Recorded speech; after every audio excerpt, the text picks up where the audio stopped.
It's behind, so if it's okay with you guys, I'm going to jump right into it. All right, ready? Okay.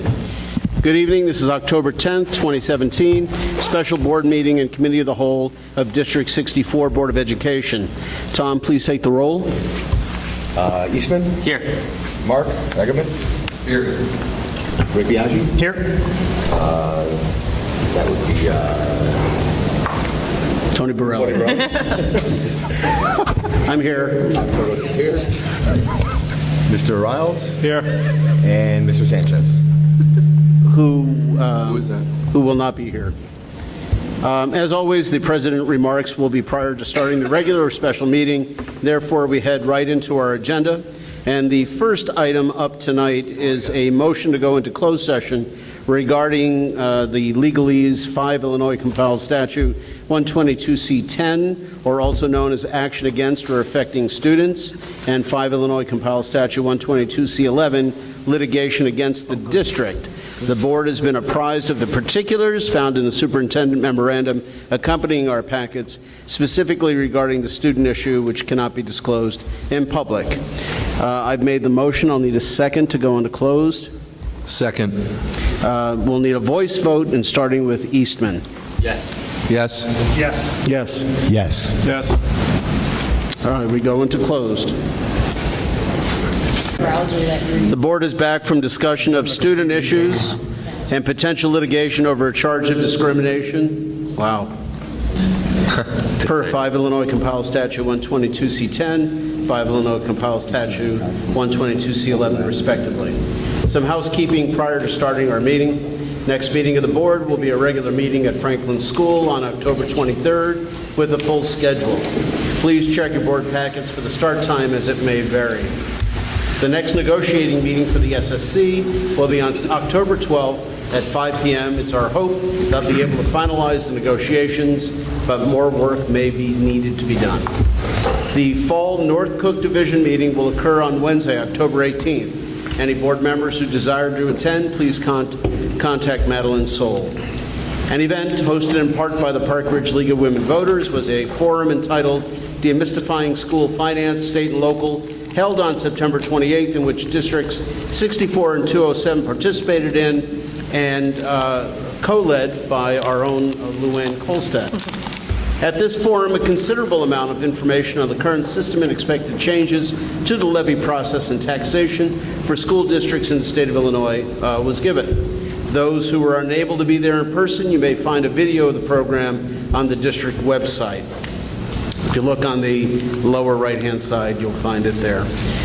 Tonight, we will have a committee of the whole with updates on the strategic plan, balanced scorecards, curriculum, and tech, followed by a tour of Roosevelt to get an idea of the work for summer 18, and then a special meeting of the board.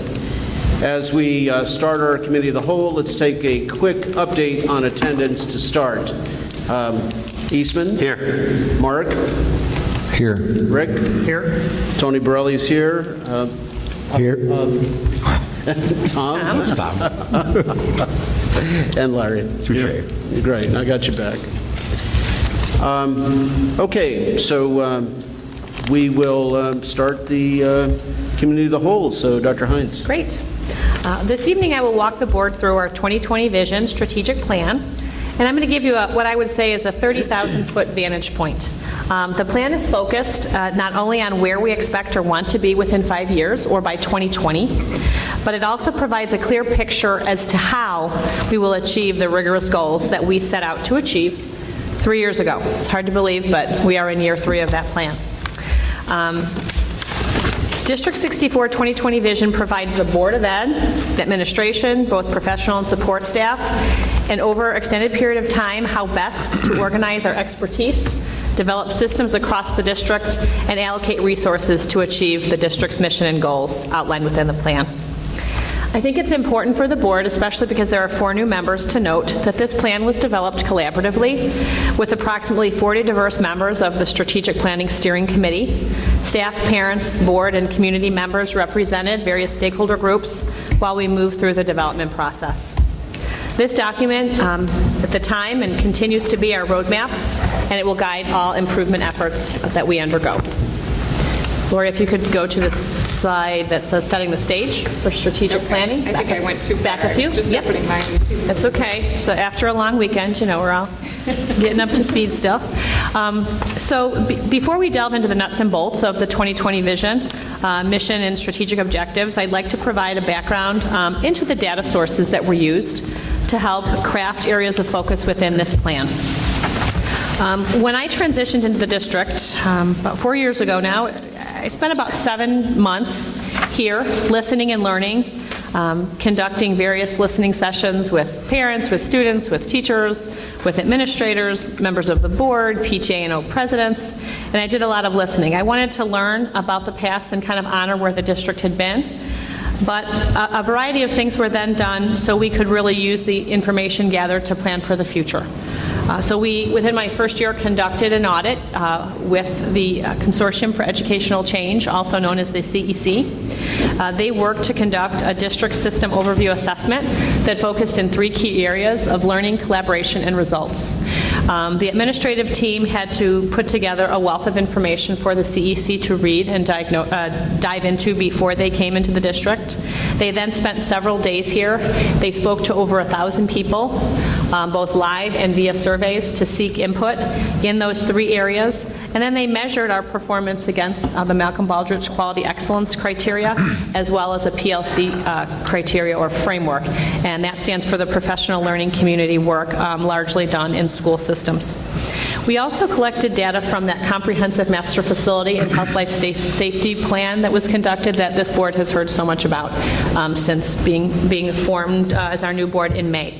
So those were some of our larger data points, and we use those again to start our visioning process for what that plan might need to accomplish.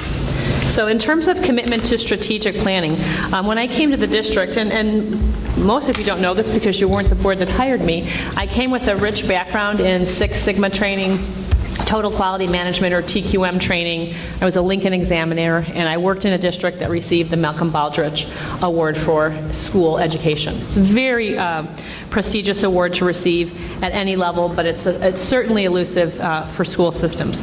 So rooted in that continuous improvement mindset, we really wanted to bring that continuous improvement mindset into the strategic plan. And again, in that notion of honoring the past, it wasn't to say that the district wasn't good, because there are many good things that were happening and continue to happen. We just want to continue to work to get better, to become great, and then when we're great, we want to become extraordinary. We're just continuing to push, and I would say that from a foundational standpoint, it's one of the founding principles that anchors this plan. So, sure. The Malcolm Baldrige Award, for those who are not familiar with it, is usually given out in industry, and it's given out in industry for excellence and maximum efficiency and effectiveness in carrying out their tasks. So Dr. Hines is right, it's not often given in education, and it's very rigorous to achieve in education. So you've had that experience, and I remember back in the day when we first had you on board, the goal someday would be to bring that here. Mm-hmm. So please. You have such a long memory. So, as you have seen, our 2020 Vision Strategic Plan is informed by many voices in our community. Specifically, as I referred to a moment ago, almost 1,000 members who participated in surveys back in the spring of 2015 regarding their desires for District 64. We engaged with the steering committee directly through community outreach and stakeholder groups, Rotary, Kiwanis, and a variety of other groups across Park Ridge. They participated in preview sessions, received emails, or talked with me in my visits with parents, staff members, and community members. That was a year where we did a lot of kind of seek and find and share outreach approaches. When we worked with our consultant, Bob Ewey, who wrote a wonderful book called Community Informed Strategic Planning, one of his quotes really resonated with the group, and it also anchored our work. It said, organizations are perfectly aligned to get the results they are currently achieving. To change those results, you must realign strategies with desired outcomes and ensure measures will be available to monitor growth towards targets. In an organization where status quo is king, that quote really resonates, right? It holds true, because we're aligned to get exactly what we've always gotten. And we knew that we wanted to push harder and to achieve at a higher rate, and to really look across every work system in the district and identify areas where there were strengths and where we had opportunities for improvement. One of the ways that industries do that, hospitals, businesses, and in some cases school districts, it's called quality benchmarking. So why benchmark? Because if you want to get better at something, you look at those who are outperforming you or doing something exceptionally well, and then you try to figure out the who, what, when, where, how, and you can try to emulate or mirror those practices. So it was during that strategic plan development that we first started talking about benchmarks, and we first started trying to identify with which districts we might want to benchmark. Who were those kind of thought leaders? Who were those achievement leaders? Who were the districts that were really doing innovative things and pushing beyond traditional approaches to education? So that was one of the first times that we talked strategically about how we might benchmark against other districts. So in order to get a picture of where we stack up with those high-performing districts, that CEC really helped us in terms of the days that they spent with us. They gave us a lot of feedback in terms of learning, collaboration, and results against that criteria that I just spoke to. You can go to the next slide, Laura.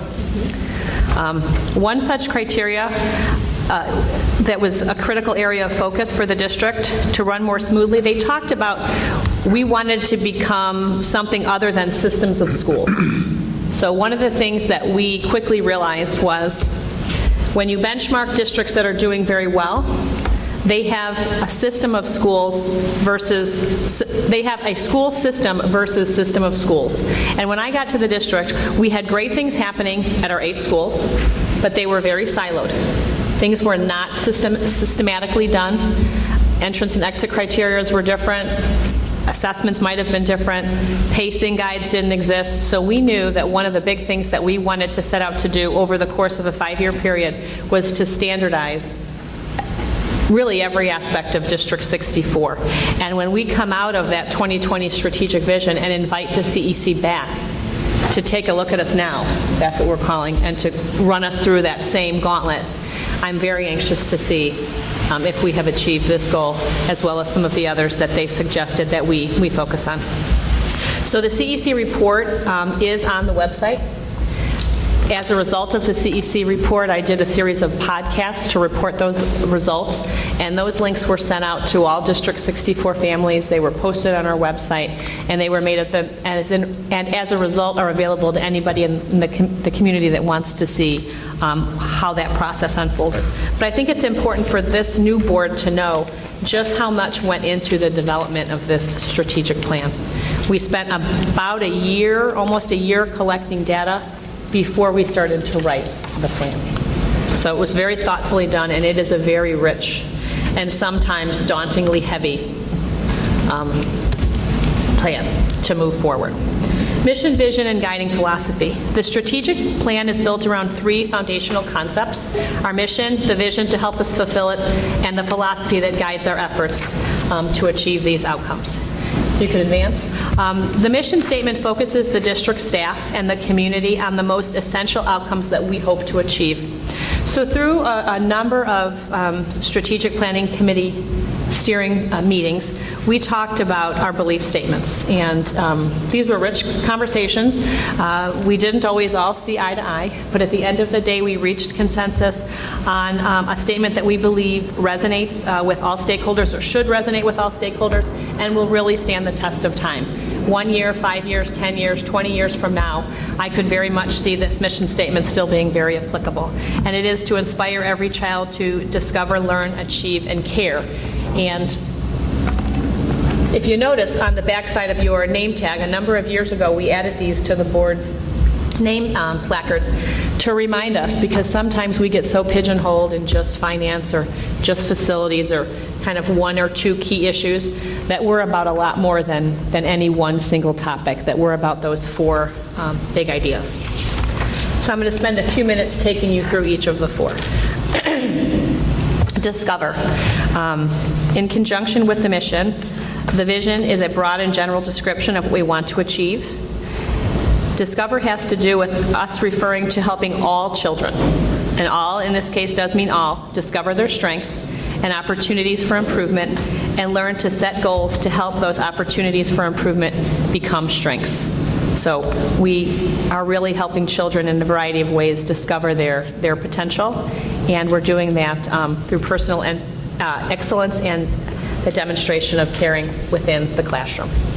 Another pillar has to do with learning. Learning, as it should be, is at the core of what a school system should help students do.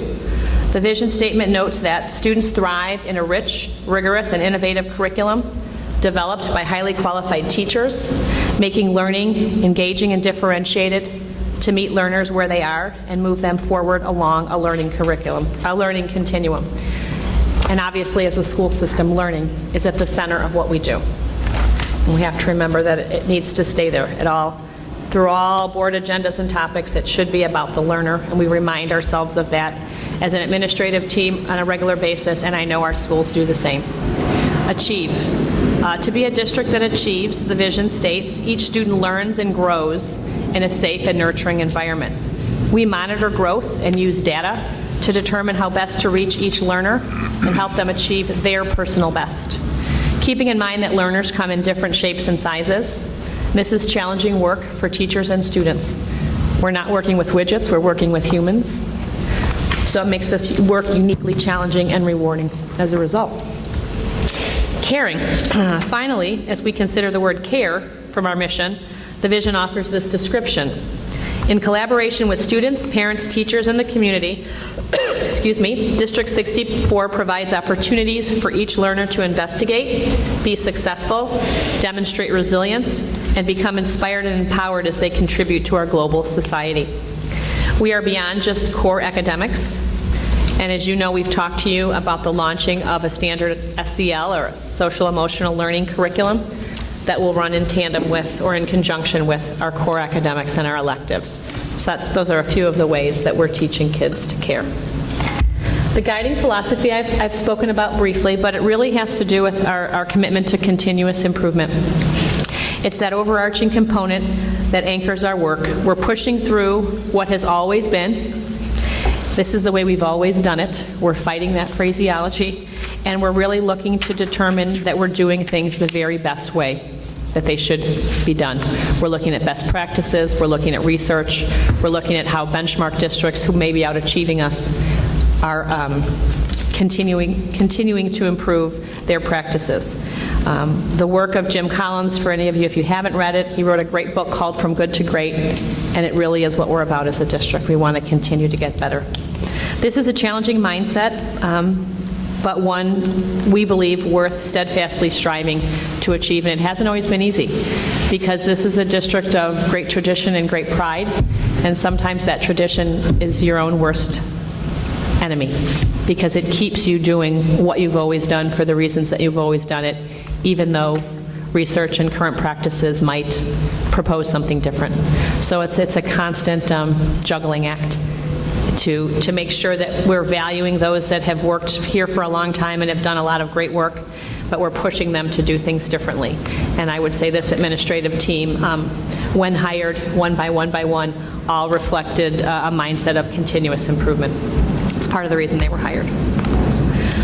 Back, I think, three years ago now, if you could advance to the next one, Lori, we had a guest speaker at one of our Institute Day sessions that really talked to the teachers about the importance of adopting a growth mindset. Carol Dweck, a researcher, has done a volume of research on growth versus fixed mindsets. And a growth mindset really has to do with that continuous improvement notion. And you might not know it now, or you might not know it yet, but you're going to continue to work at it, and we're going to continue to put work and supports in front of you so that yet will be achieved, and it will go away. I didn't know it now, I don't know it yet, but I will know it in the future. So a growth mindset really has been another way in which we've used the language kind of interchangeably between continuous improvement and growth mindset. Our students talk a lot about a growth mindset. Our teachers have done a wonderful job taking those Institute Day lessons down into the classroom. And if you walk through the halls of any of our schools, you will see growth mindset examples, even little kindergartners. And I think a few years ago I shared a story where A teacher sent me a snapshot of a student's test. They were asked a question at the end of a unit assessment, and the child very cleverly, when they couldn't answer the question, she said, "I'm not sure of this answer," and she put in quotes, "yet." So it's starting to seek into the language and the practice at the classroom level, which is wonderful. So within our strategic plan, we have 6 strategic objectives. They were carefully identified as challenge areas that we needed to focus on within the 5 years of the strategic plan. We have mapped these strategic objectives to show how they relate to these 3 challenge areas. And there's a slide at the next slide, Laura, that visually represents it. So when we were wading through all of our data, all those sources that I talked to you about at the beginning of the presentation, we categorized the work that we had to do into 3 large areas: student learning, professional development, facilities, and financials. Student learning, that first circle, after all, this is why District 64 and any districts exists. It's to educate its students, to help them learn, to take them to that next level. In order to do that, we need that middle circle. We need to invest in the continued training and the capacity building of our staff. Although we have very talented teachers, many of them have been away from the classroom for a long time. And just like any industry, things change. And we want our teachers to be very fresh in terms of what it is that they're learning. We want them to be at the top of their game, so we invest in professional development and ongoing training of our staff. That last circle, the finances and facilities. They play a critical role in our ability to educate children in a safe and innovative environment. And then financial stewards. We need to ensure we are fiscally solvent, so we have money to provide students with those rich learning opportunities, to provide time to train our teachers, and to make sure that we maintain our facilities. Another way to look at this with our consultant back when we started this was through the strategy map and a concept map. And this just gives you a quick visual. You'll see the green circles. Those are those 2 objectives. They relate to the learning environment and finances, and we're calling those foundational. If you don't have the physical environment to educate children, they're going to suffer because they don't have the right learning space, the right lighting, the right physical setups, the right materials in the classroom. And then you, of course, need the finances to run the entire district. Next, we want the very best teachers, so that's that middle tier, and everything builds towards those top 3 that has to do with student learning. And I will go into briefly each of the 6 strategic objectives before I turn it over to Dr. Lopez and Mrs. Warden. So strategic objective 1 has to do with developing students who master the 4 C's: communication, collaboration, creativity, and critical thinking. If you go to the next slide, Lori. When we took a look at the strategic objective 1, we had 3 key strategies to be measured. We wanted to measure technology integration. We wanted to manage engaging, motivating, and challenging educational programs. And we wanted to make sure we provided and then had ways to measure inquiry-based learning. If you go to the next slide. It's great that we identified these strategies and then sub-strategies, but we needed to figure out a way to measure their effectiveness between 2015 and 2020. So we created a balanced scorecard. With our last strategic plan, Journey of Excellence, we didn't have hard metrics that we used, and we knew with this strategic plan that we wanted to have as many metrics that we could measure as possible. So if you advance the slide, you will see a snapshot of this. We're not going to spend a ton of time talking about this scorecard at this meeting, but when we do a map and a park update for you in November, we're going to dive more deeply into the scorecard, and then we will bring the completed scorecard to you at the end of the school year to see how we've stacked up in terms of our results. Okay. Strategic Objective 2, also again linked to student learning, has to do with our desire to provide a rigorous education for all students. And again, that looks very different because some of our students need a lot more remediation and accommodation and support, and others need channels of challenge and rich extensions. But under Strategic Objective 3, ensuring that we are providing, 2, Lori, are providing that rigorous educational program for all students, we're going to do that through an aligned, articulated curriculum, high-impact instruction, and standards-based reporting. Lori, through her portion of The COW will go more deeply into these areas. Now I'm ready for 3. Thanks, Laura. And the last strategic objective links to student learning has to do with our desire to differentiate to meet the academic and social emotional needs of all students. You know, gone is the day where the teacher delivers one lesson to all students and expects them to learn it and then moves on. Our focus here is about the learner, so the teacher can teach, but if the learner is not sending back all the learners, whether it's 20, 24, or 26 learners are not sending back signals that they're ready to move on, the teachers are going to come at it in a variety of different ways. And some of the ways that they're going to determine whether or not their targeted instruction is meeting the needs of students is through using data-driven decision-making, using data first and foremost, having it available, knowing how to interpret it, and then being prepared to use it to make instructional and grouping decisions. And then we've really spent time fleshing out the tiers beyond core instruction, tiers 2 and 3, intervention support, and what that might look like when that core curriculum is not quite right for you. Strategic Objective 4 has to do with our ability and our desire to foster effective communities of practice through professional development and staff support. And when we take a look at that, there's really 3 things that we're looking to achieve. We want to make sure that professional communities of practice exist where teachers can share their best ideas and learn from one another. We want to make sure there's collaboration and teaming for that continuous improvement to take place. And we want to make sure that we're differentiating professional development opportunities, not only for students who don't all learn at the same pace and in the same manner.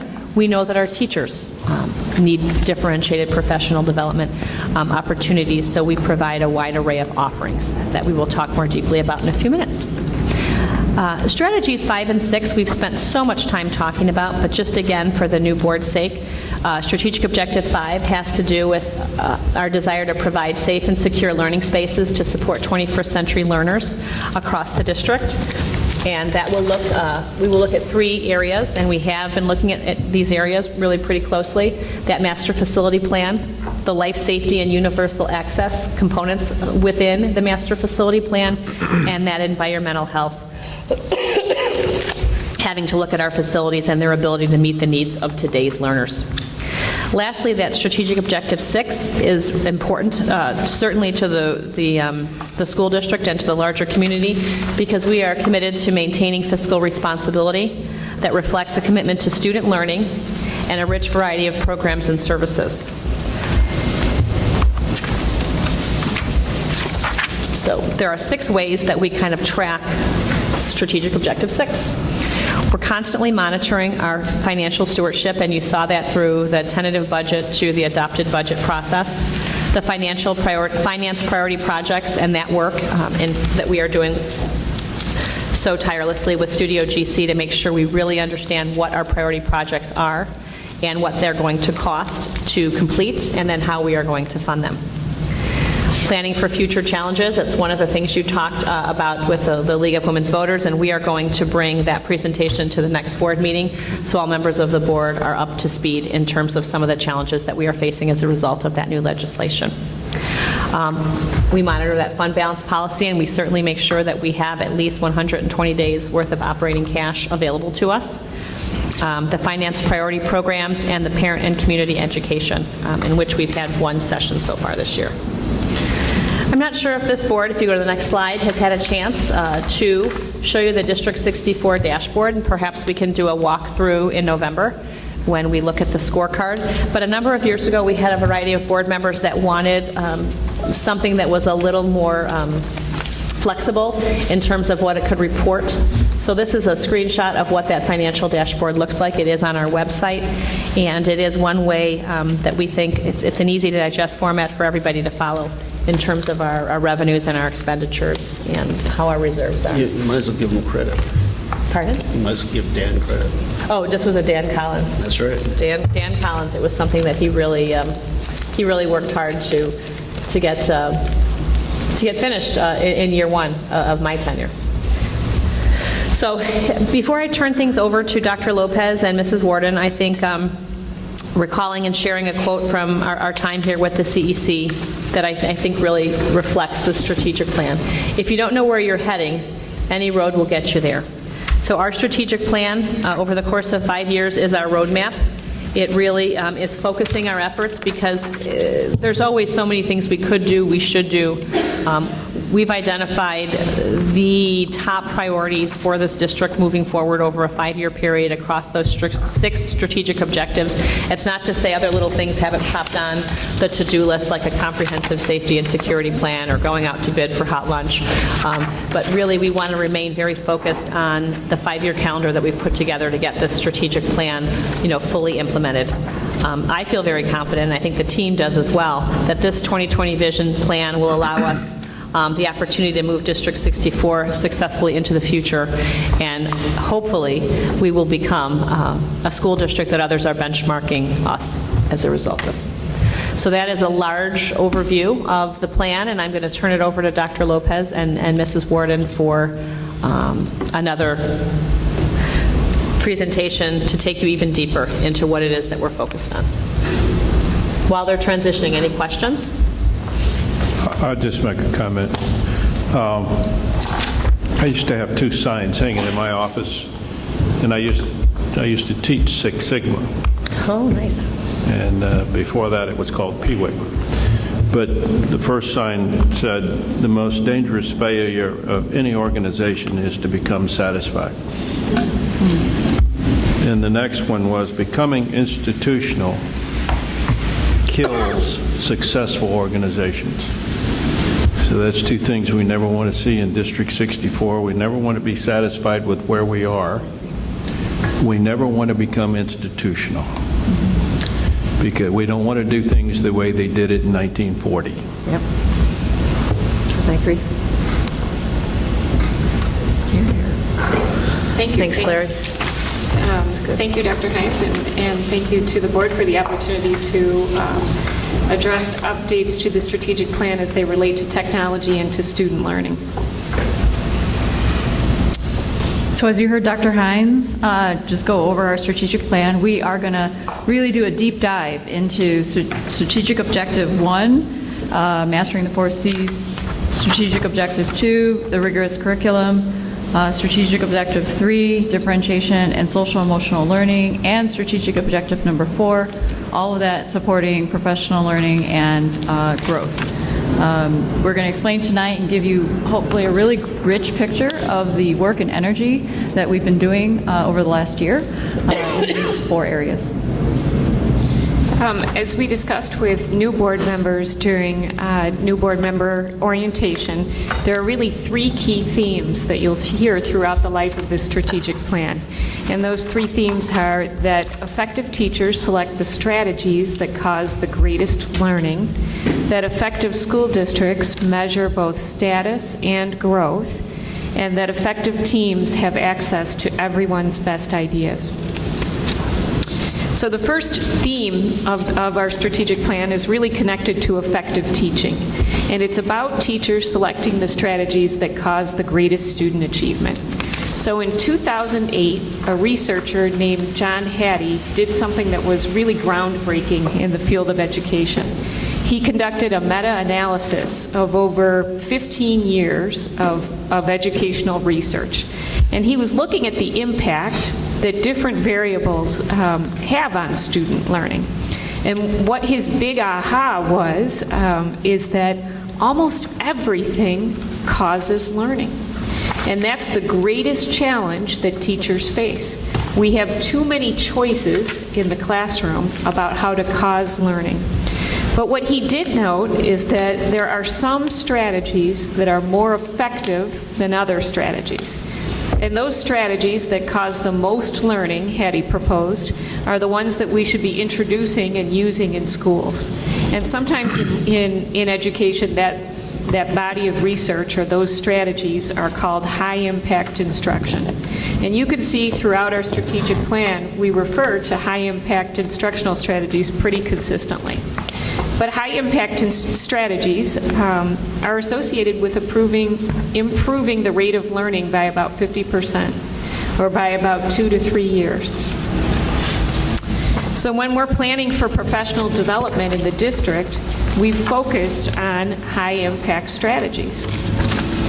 So specifically, we've targeted in this strategic plan 5 areas. We've targeted student engagement, social emotional learning, formative assessment, inquiry-based learning, and students practicing the 4 C's. So intuitively, we know that engaged students are more likely to learn, right? And there's actually very powerful research to support this. So instructional strategies that support active student participation result in higher retention rates, higher learning rates.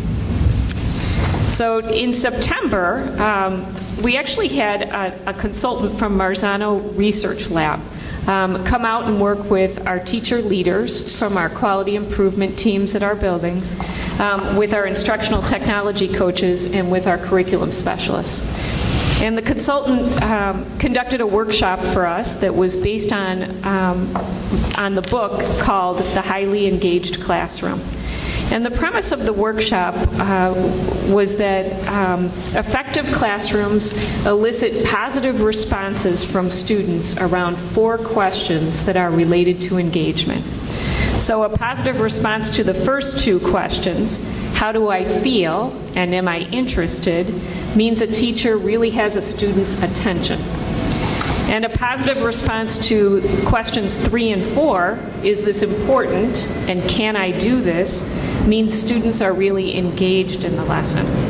And so the workshop identified several research-based strategies that teachers can use to help elicit a positive response to these 4 questions from students.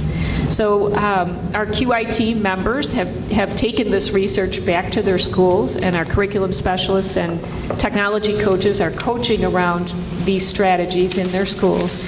And we're going to be expanding this workshop to all staff this spring and this summer through professional growth classes. So the first question that's connected to social emotional or to student engagement is also really clearly connected to social emotional learning. So and that question is, how do I feel? So according to John Hattie's research, classes that have person-centered teachers, so classes where teachers are reported by students to be people who listen, or who demonstrate empathy, or who demonstrate caring. In those classrooms, there's more engagement, there's fewer resistant behaviors, there's greater student initiation around learning, and as a matter of fact, having a positive relationship with the teacher is one of the greatest, has one of the greatest impacts on student learning. So it's one of the variables that John Hattie would put in his high impact instruction category. And teachers model the kind of relationships that contribute to success in the classroom. So the strategic plan addresses this. It identifies explicit instruction for students around self-awareness, around self-management, around interactions with peers, and around relationship skills. So this year, as Dr. Hines mentioned, for the first time ever, we have a district-wide curriculum to address these 4 areas of social emotional learning. So the program that we're implementing is called Second Step. And at the K-5 level, we're also piloting a resource that supports community building in the classroom. So a resource that supports things like classroom meetings, or bullying prevention, or conflict resolution among students. The next high-impact strategy that we're working with is formative assessment. So formative assessment is based on the premise that it's easier to hit a target if you know what it is. Formative assessment is assessment that does 2 very important things. The first thing it does is it gives feedback to the teacher, so the teacher can change the direction of the lesson in real time. The second thing that it does is it gives feedback to students so they can understand where they are in relation to the target, and they can use this information to reflect and set goals. So technology tools, and Mrs. Worden will talk more about this, and our one-to-one environment have made a significant difference for us around this goal. So some great examples of that are teachers can pop into students' electronic documents while they're working and give students feedback in real time. Teachers can administer quick online surveys to students as they're entering class or as they're exiting class to see what their knowledge is about a topic, and then change the lesson in response to that feedback. Even something as simple as a rubric, right, to evaluate the quality of your work can be a formative opportunity or a formative assessment for students. Technology is really helping in this area because of the immediacy of the data, right? We can get the data back so quickly about where students are in terms of their learning. Our teachers had to go home at night and grade our papers, right, in order for them to know where they needed to take us to next. Technology has made that process really immediate, and Mrs. Warden is going to talk more about that because we think we've identified a technology tool that can really help us with that. Exactly. Dr. Lopez? Yep. I don't know if you're going to mention it, but it might be interesting for the rest of the board to understand what you just mentioned about formative assessments as compared to summative assessments. Sure. So formative assessment and summative assessment are both really important. Sometimes people will say that one is more important than the other, but they actually both have a valued place in education. So summative assessments are exactly how they sound, right? They're a summary assessment. They typically happen at the end of the unit, and they're usually used to give us information about how groups of students performed or about how one student performed at a moment in time. So what makes an assessment summative is that we don't act on the results of that assessment to change instruction. Okay? What makes an assessment formative is we act on the information that we get to change instruction, whether it's students reflecting on the assessment so that they can set goals and get closer to their target, or it's a teacher planning for enrichment opportunities or for remediation opportunities for students. So formative and summative assessments have become a big thing in education. And I went to a workshop once where the presenter said, if you buy a box of assessments, and on the outside of the box it says, these assessments are formative, okay? And you open the box and a person doesn't jump out, you've been ripped off, is what the presenter said. And what the presenter meant was, it's not about what you call the assessment, it's about how you use it. If you're using it to change instruction, it's formative. Now, when we were kids, almost every assessment that we took was summative. And one of the big shifts, and I've talked about this before with the board, one of the big shifts in education is the shift from focusing on teaching to focusing on learning, right? When we were kids, our teachers were primarily concerned with moving us through the content. And when we got to the end of the chapter, we would take the unit test and we would find out if we had learned the content or not. And so would our teacher. And then what would our teacher do after that? She moved on, right? She just moved on. Well, it sounds sort of silly because it seems really intuitive that we would test kids at different checkpoints during a unit and change instruction to make sure that they're successful. But we haven't always done that in education. Our assessments have typically been summative, and you earned your grade at the end of that assessment based on that test. And if I may share something very much like the person jumping out of the box, is the difference to me is that formative assessment, I said, is like an autopsy. You go to the doctor and they say your blood pressure's good, your cholesterol looks a little high. Let's see what we can do to change that. And you make adjustments. The summative assessment is similar to an autopsy. It's a little late to find out at that point that things aren't working or that you're not healthy, or in educational terms that you haven't learned it, because it's at the end. It's too late to go back. So our teachers are becoming more and more skilled at using those formative assessments, and we think it's making a big difference in terms of the learners and pushing them forward. So good focus. And the interesting thing too is how connected all of these things are, right? So when we were kids, we had a really passive interaction with our teachers in terms of what our grade was. right? We were all going to find out at the end how we were doing.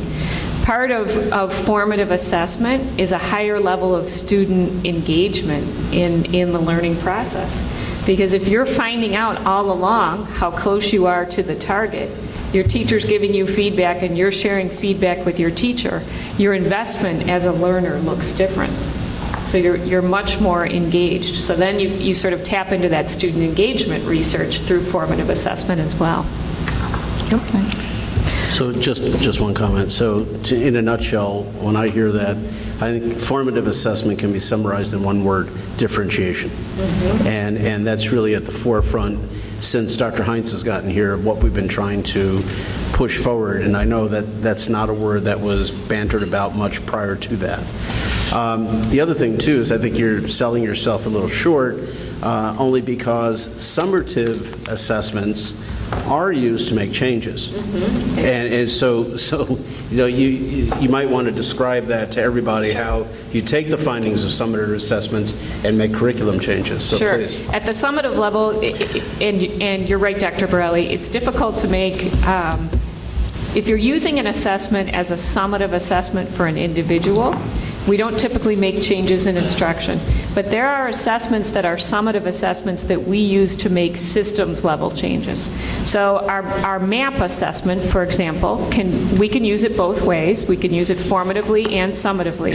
When we use it summatively, we look at the performance of groups of students and we make decisions about curriculum.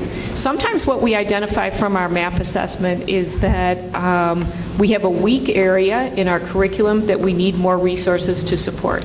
So a couple of years ago, I came to the board and I said, boy, our fourth and fifth grade students are continuing to struggle in the area of math around their growth. And when the Common Core was adopted, the biggest changes in the curriculum were around fourth and fifth grade math. So a lot of really challenging math standards got pushed down to those intermediate grades. And the kids were really struggling. So we had, for example, a consultant come in and work with our teachers on how to teach fractions, because that's always the most challenging. You probably sat at your kitchen table with a crying kid teaching fractions before, right? So that's always a really challenging piece for kids. So she came in and talked about, well, what are some strategies that we can use to address this? And that was based on our summative benchmark data, on our summative MAP data. We can also use summative data to look at trends, right? So we look at our growth spring to spring to spring, and sometimes fall to spring, to look at how we're growing over time, and we can use that information. Another way that we use summative data that we'll talk about in a little bit is giving everybody access to everyone's best idea. So we'll talk about how we're using the data to do that. I want to make a comment that summative and formative, and we engage the teachers and staff and the students, and we do a good job at that. I think sometimes where we fail is engaging the parents in that process, because the parents depend on the portal. They can't always depend on the children to come rushing home and telling them, gee, Mom and Dad, look what I learned today. And sometimes the portals aren't updated. Sometimes there's weeks and even as long as a month goes by where grades aren't posted to the portal and the parents aren't engaged until sometimes it's too late in that process to find out how their student's doing. And I realize that we would all like to believe that all of our parents wake up in the morning and say, gee, I need to call Miss Johnson because maybe Timmy's not doing too well. So maybe we could take a harder look at how we engage the parents in that summative, informative process. Yeah, and we're definitely going to address that actually later in this presentation, because that is an area that we have identified as needing work on. Engaging the parents, engaging the community in the whole learning process as well, and really strengthening that partnership and the communication that happens between classroom and home. Our one-to-one has kind of launched us into that thinking or in that system, because our students now have a device that they can be communicating between classroom and home and classroom very, very easily. It doesn't leave them. So that's been one of the building blocks to what we'll share in a little bit about that. So I'm glad you're seeing that too, because it's something that we really are wanting to invest in. Boy, I have a crystal ball at home. You bring it next Yeah, time? I can. So the next area that we're going to talk about is something called inquiry-based learning. And this addresses the engagement piece in the area of, is this important? So inquiry-based learning units really give a context in which students are learning the content.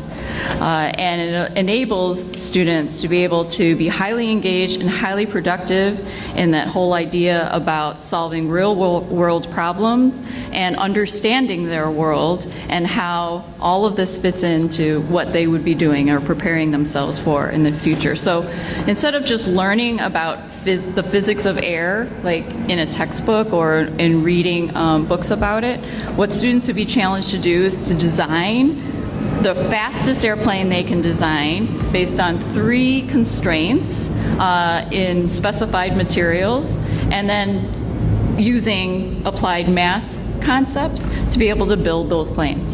So that's a real world context with challenges, constraints, and being able to problem solve and think through those situations. So it's, Are we in our 3rd cohort? we are just starting our 2nd cohort with a lot of projects being built by teachers that address curriculum targets, learning targets. And last year, you had teachers come to the board meeting to talk about some of those inquiry-based did. lessons. And We the did. kids came, and it was great. Are you going to do that again this year? Oh, yes.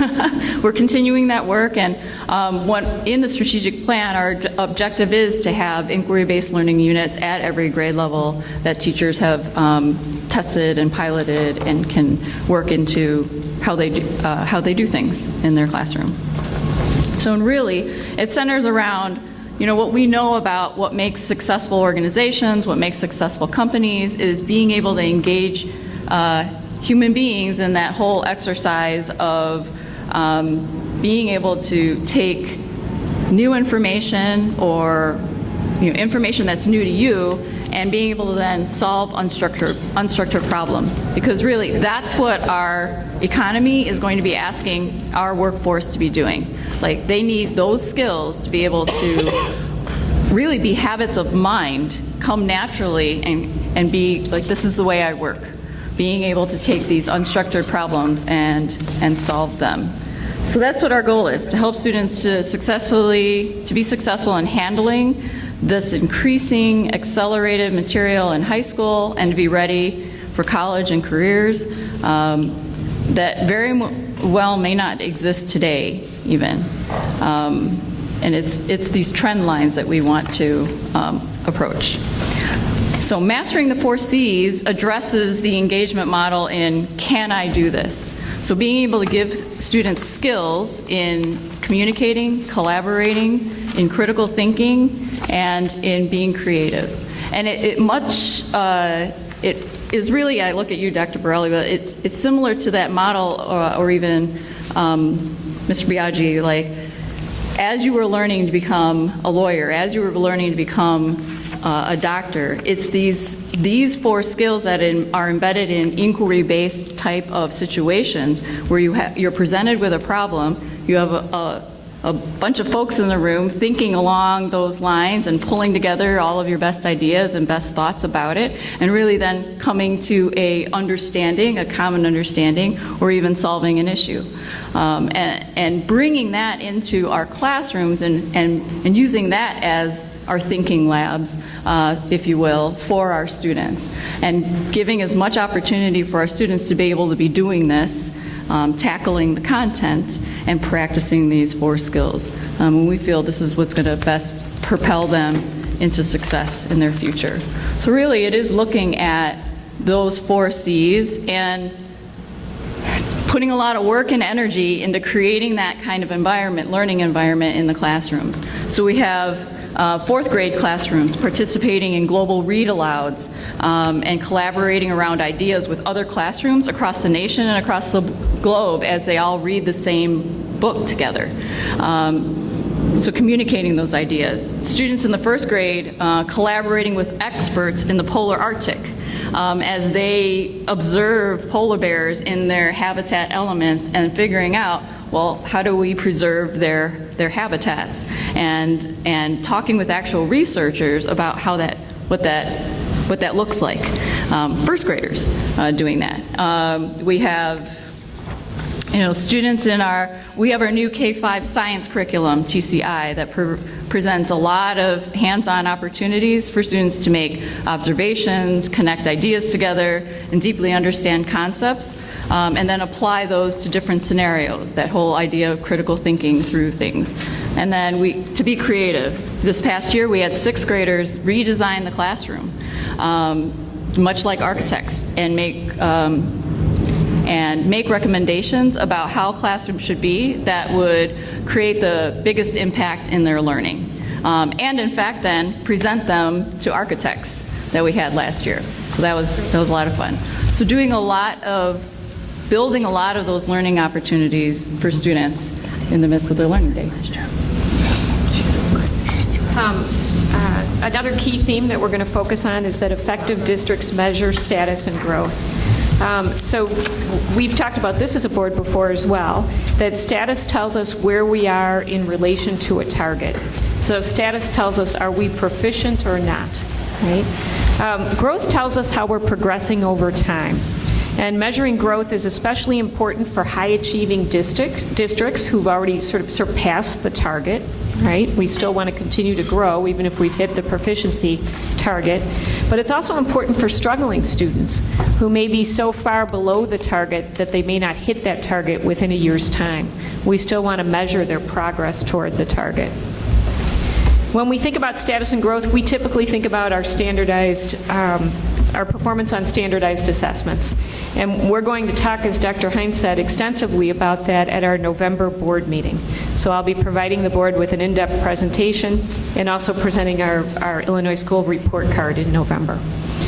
As an organization, though, one of the things that we invest in heavily is professional development.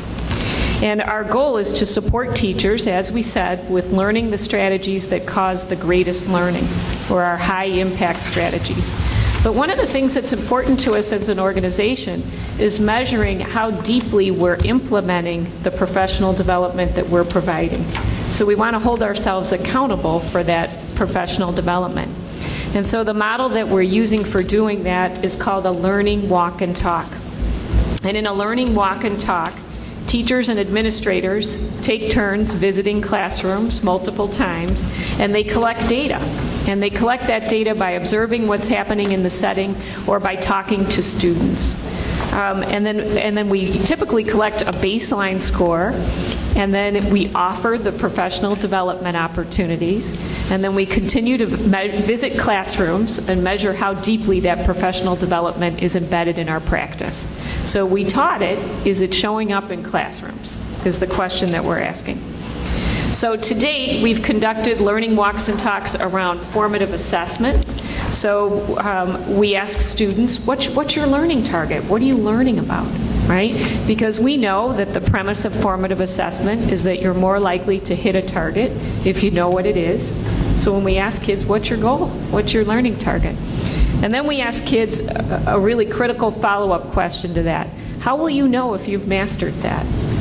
Right? What does the criteria for success look like, is the fancy way of saying it. And kids can typically give us a mastery response. That's what we're working on within the strategic plan, right? Can they tell us what the criteria for success is? Or do they say something that's a non-mastery response, like my grade, or my teacher will tell me, or I'll be done, right? A lot of the first graders report they'll be done.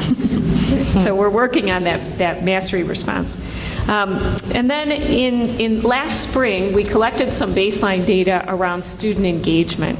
And after we had the workshop this fall, we decided that we want to go back and rework the learning walk that we designed for student engagement so that it better aligns with the workshop that we all attended. So we're working on revising that with the consultant from Marzano Lab, and we're going to collect new baseline data for our fall walk and talk. So one of the ways that we are measuring technology integration usage, both by our students and our teachers, and the impact of our one-to-one program is through data collection through the Bright Bites. In the past, we've talked about this, or I've spoken to the board about this. This is one of the metrics that we're using to help see how student learning is impacted by these two structures. The Bright Bites questionnaires are both self-reported by teachers and by students, and then they are measured together as they are stacked up against one another. What do students see happening in their classroom, and how are they responding to it? And what do teachers do in their classroom, and how they are responding to it? This is all based around what they call the CASE framework of domains, and there are 4 domains. The classroom domain displays how teachers and students are using technology in the classroom. This includes evidence of how the 4 C's are manifesting in the classroom, as well as the use and involvement of assistive technology, digital citizenship, and assessment. The access domain is really all about access to critical technology tools that students and teachers would need to learn and instruct.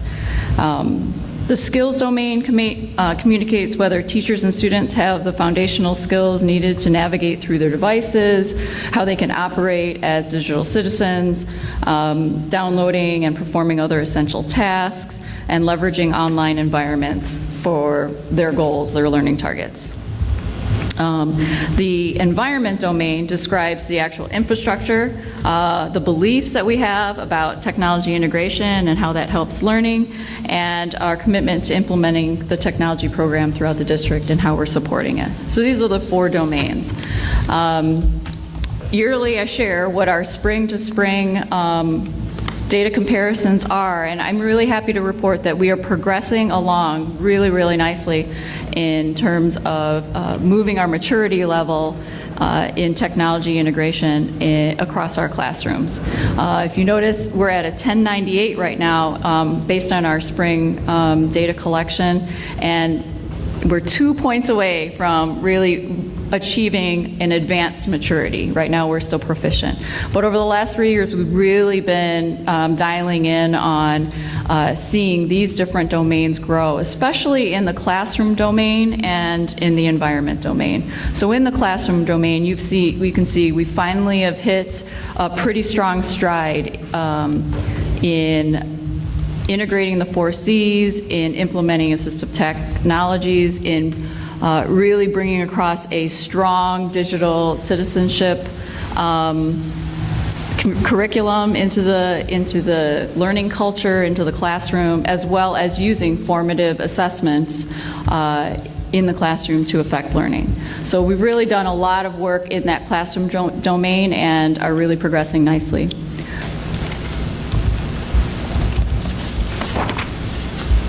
So best practice in accessing everyone's best ideas is how we are all participate in effective teams.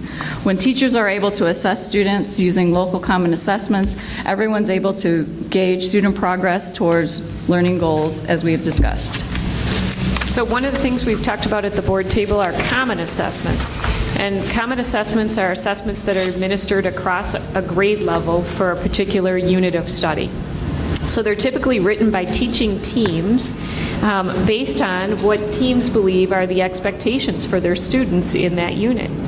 So common assessments are really important because they help us as a system establish consistency around rigor and proficiency. So when we have common assessments, we've all come to agreement on how rigorous the class is. Right? Because we've all agreed these are the things students will know or be able to do at the end of this unit of instruction.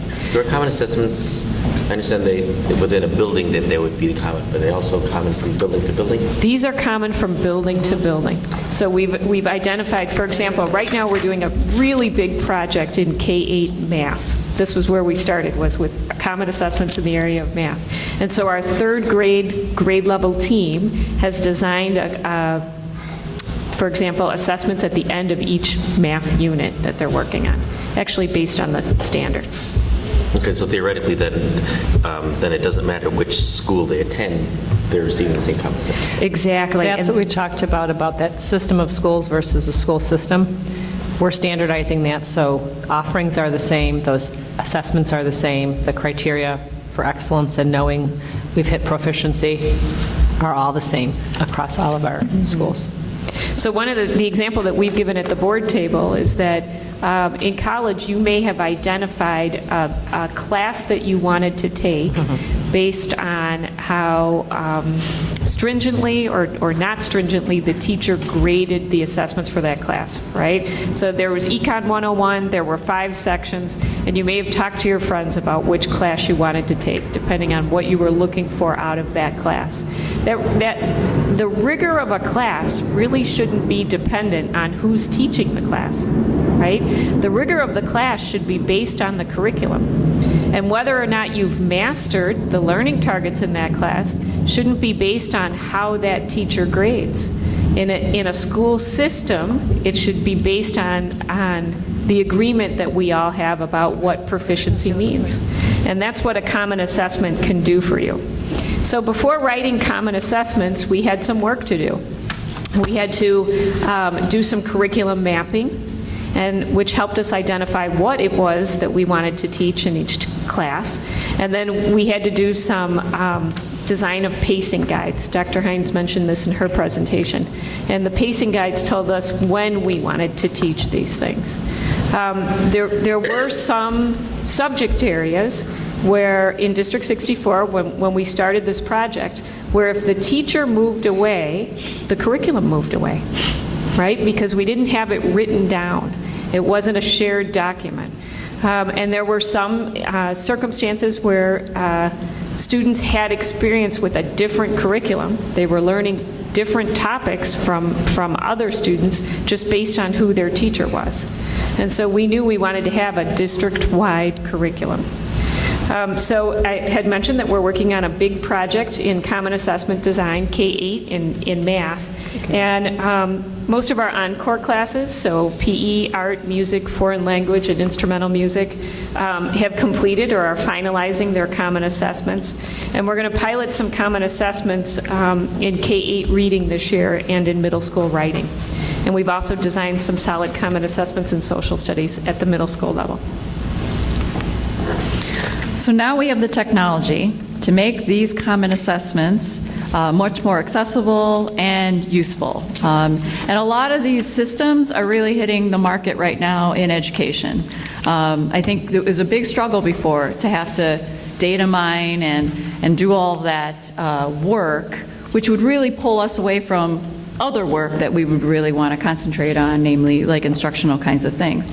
So what we've discovered is, after a year-long search last year in this whole realm of student performance profile systems or data warehouse systems, we've landed on PowerSchool Unified System, which will give us a quick look at the common assessment data that we gather across the district, and then we can really be responsive to students in a timely manner by planning for remediation or enrichment as indicated, and then as well be tracking how our programming is doing across the district at any moment.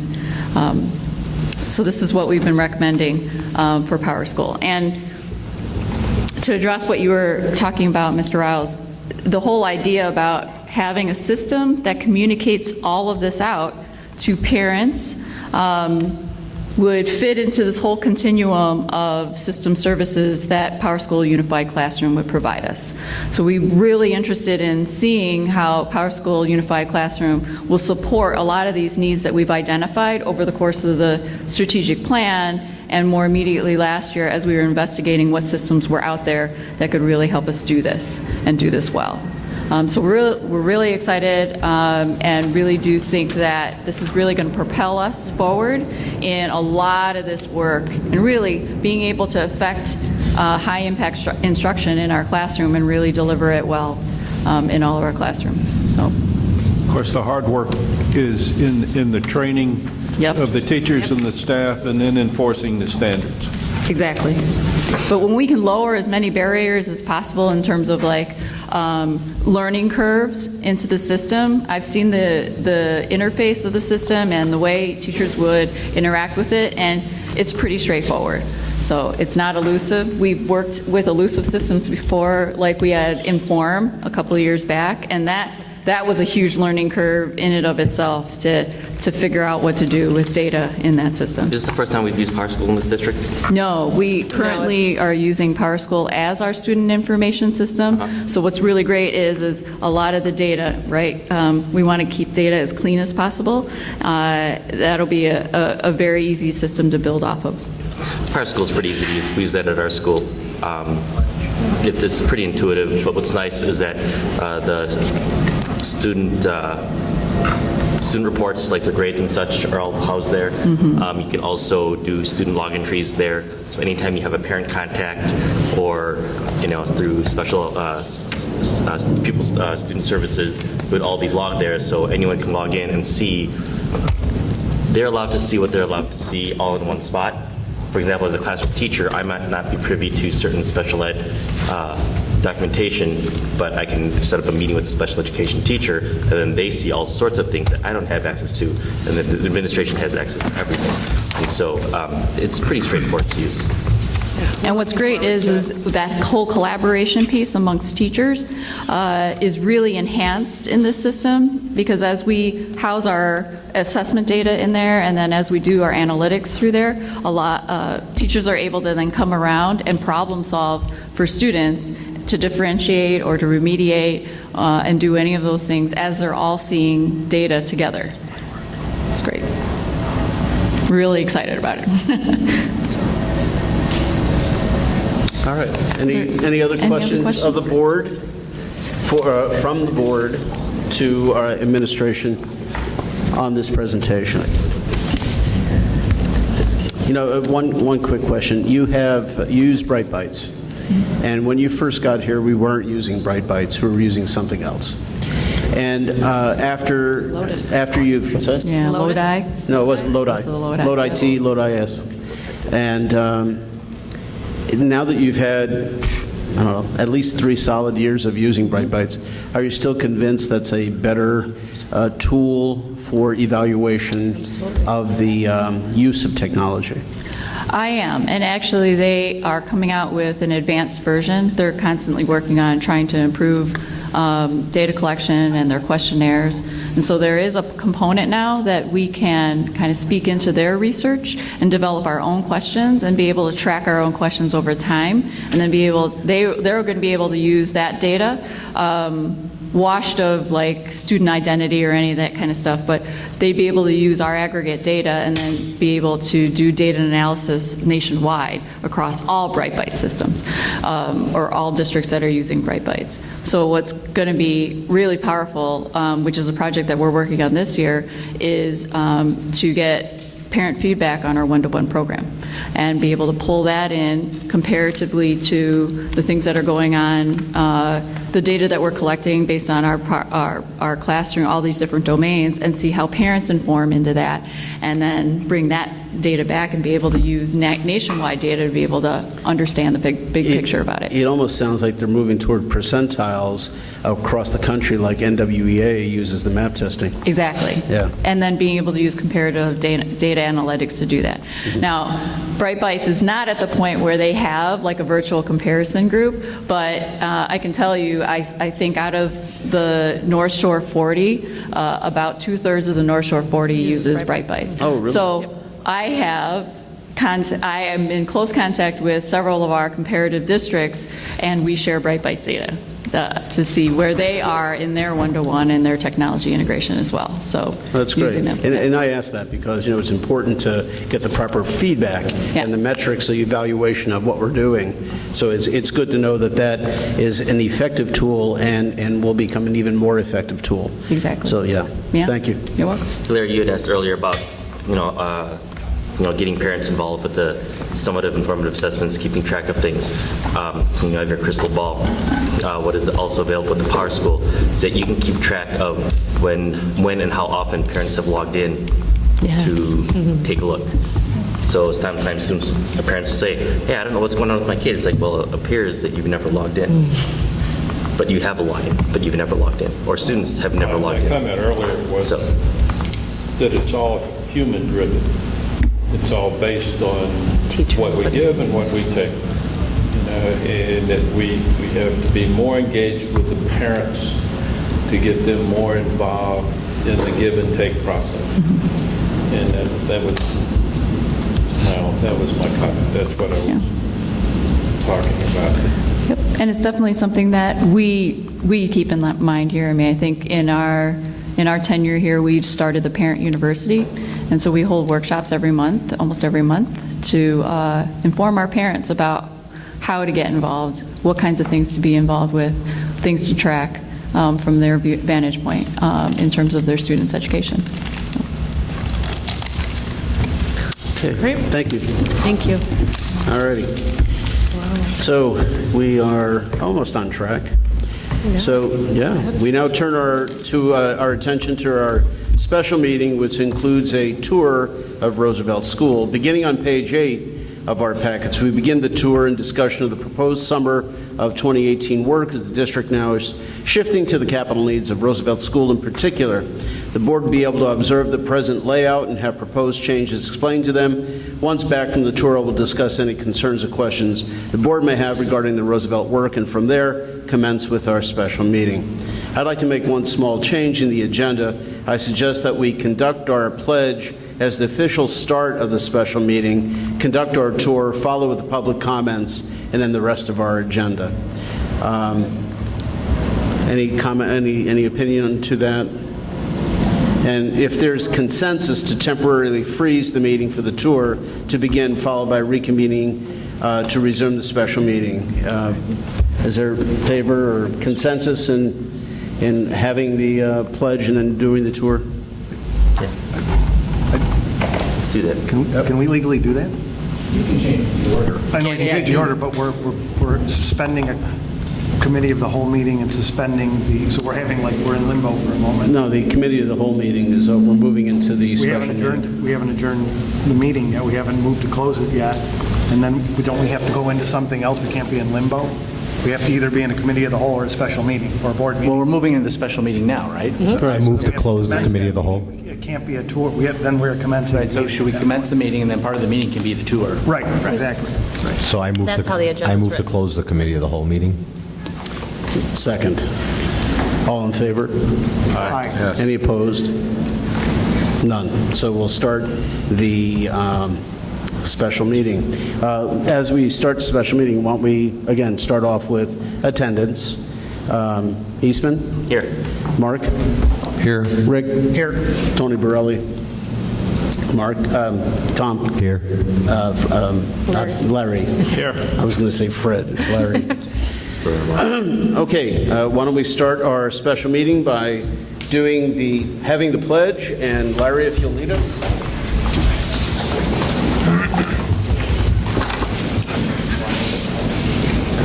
Pledge allegiance to the flag of the United States of America and to the republic for which it stands, one nation, under God, indivisible, with liberty and justice for all.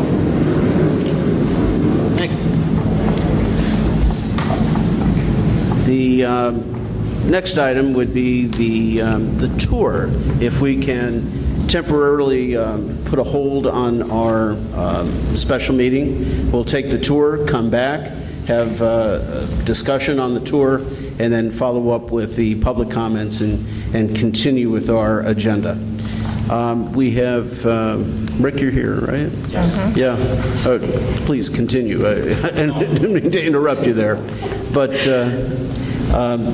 we have a format. Do you know where you want to go and what we're going to do? I think Kevin wanted to lead us through the building, so I would pass it to him for the start of the tour itself. Okay. Kevin, if you wouldn't mind coming to the podium and just giving the board a quick overview of how you intend to move us through the building.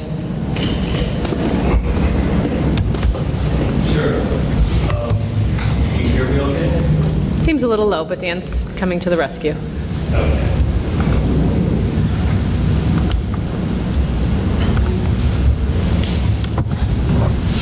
as regards to the proposed summer construction projects for 2018, here at Roosevelt School, I'll take you on a brief tour. And I think everyone's invited to join us on the tour, where we will essentially be looking at trading 2 classrooms for the office. And in doing so, we would make the main visitor entrance and secure vestibule office area here at the north end campus, just right down this hallway. We call it first grade wing currently. On the other side of these 2 classrooms where the offices are, we would construct 2 music classrooms and make this area a fine arts wing featuring music, and nearby the library and the auditorium as well. The main hallway, we'll briefly go down that as well. We will look to build a primary wing where we will house all the kindergarten classrooms and all the first grade classrooms. And I'll tour you through the library because we're going to look to create another primary classroom out of that space as well. I'm looking forward to the tour just being an informal walkthrough together, so I'd invite you or anyone to ask questions as you're in that space and looking at the space, and I describe what it is presently and what the changes would look like. If there's any questions or comments that come to mind, I would welcome them. And of course, for the public and others, there would be an opportunity to make comments, I believe, when we come back and continue the meeting and have a public comment session. So without further ado, I think it's best to take you on the tour, unless Rick, you have other things that you want to add to what I already shared. No, I think that's a very good outline for us to start with. And of course, as Kevin said, any questions along the line, please feel free to ask, and we'll provide answers to those questions. Okay, if we're ready, we can start. They don't need it. Okay.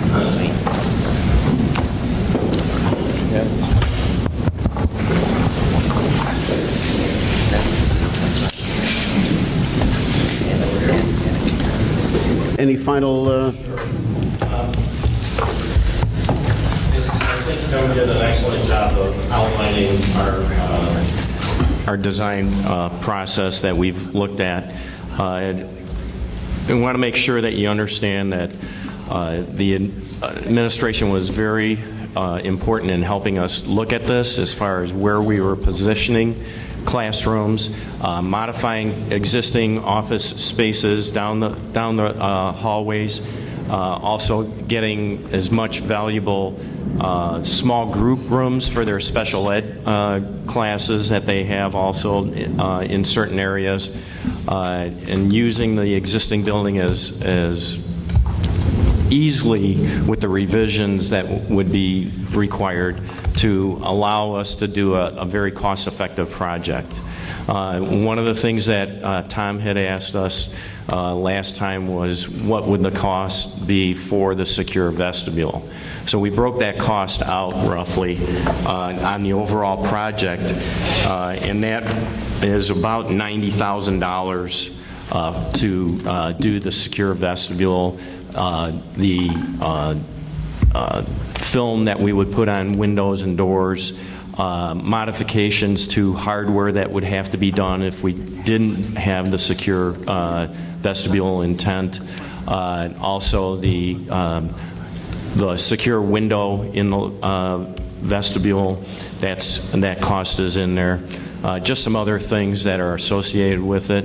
That cost also, as the cost that we've shown you in other situations in the projected projects, that includes the design fee and the CM fee for that portion of that work.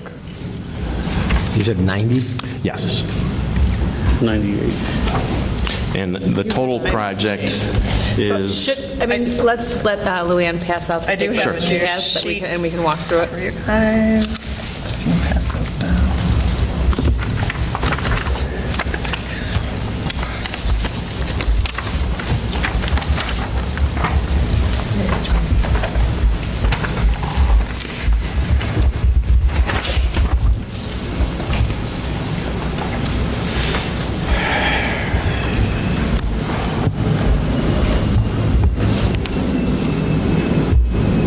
So the projects that we show for 2018, the HLS Health Life Safety projects are above in item B and also item 2s that are shown here. And then we move down to the capital projects, and that's where we broke out the cost for the secure vestibule portion of the remodeling of the school and the office areas. The overall project is roughly $1.5 million to do all the renovation work. That includes replacing some of the, we want to replace the ramp outside. It's cracked, it's seen better days and everything, so we want to start out fresh in getting that entrance and having that traffic come into that area. So we've incorporated things like that. We'll have mechanical upgrades and modifications that are included in relocating the office facilities so that they have proper ventilation for the rooms, offices, conference rooms, the nurses' space and everything. Right now they have a univent in there for the classroom itself. Excuse me. So those costs have all been outlined in there. Also, we're looking to do a called a learning wall in the new classrooms that we are constructing. Excuse me. The learning wall is a wall, if you look at the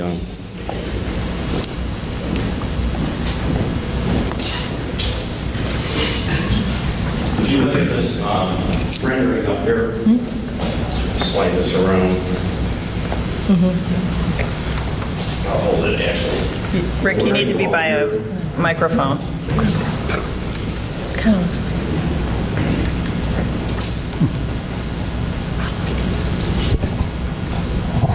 I decided to get sick yesterday.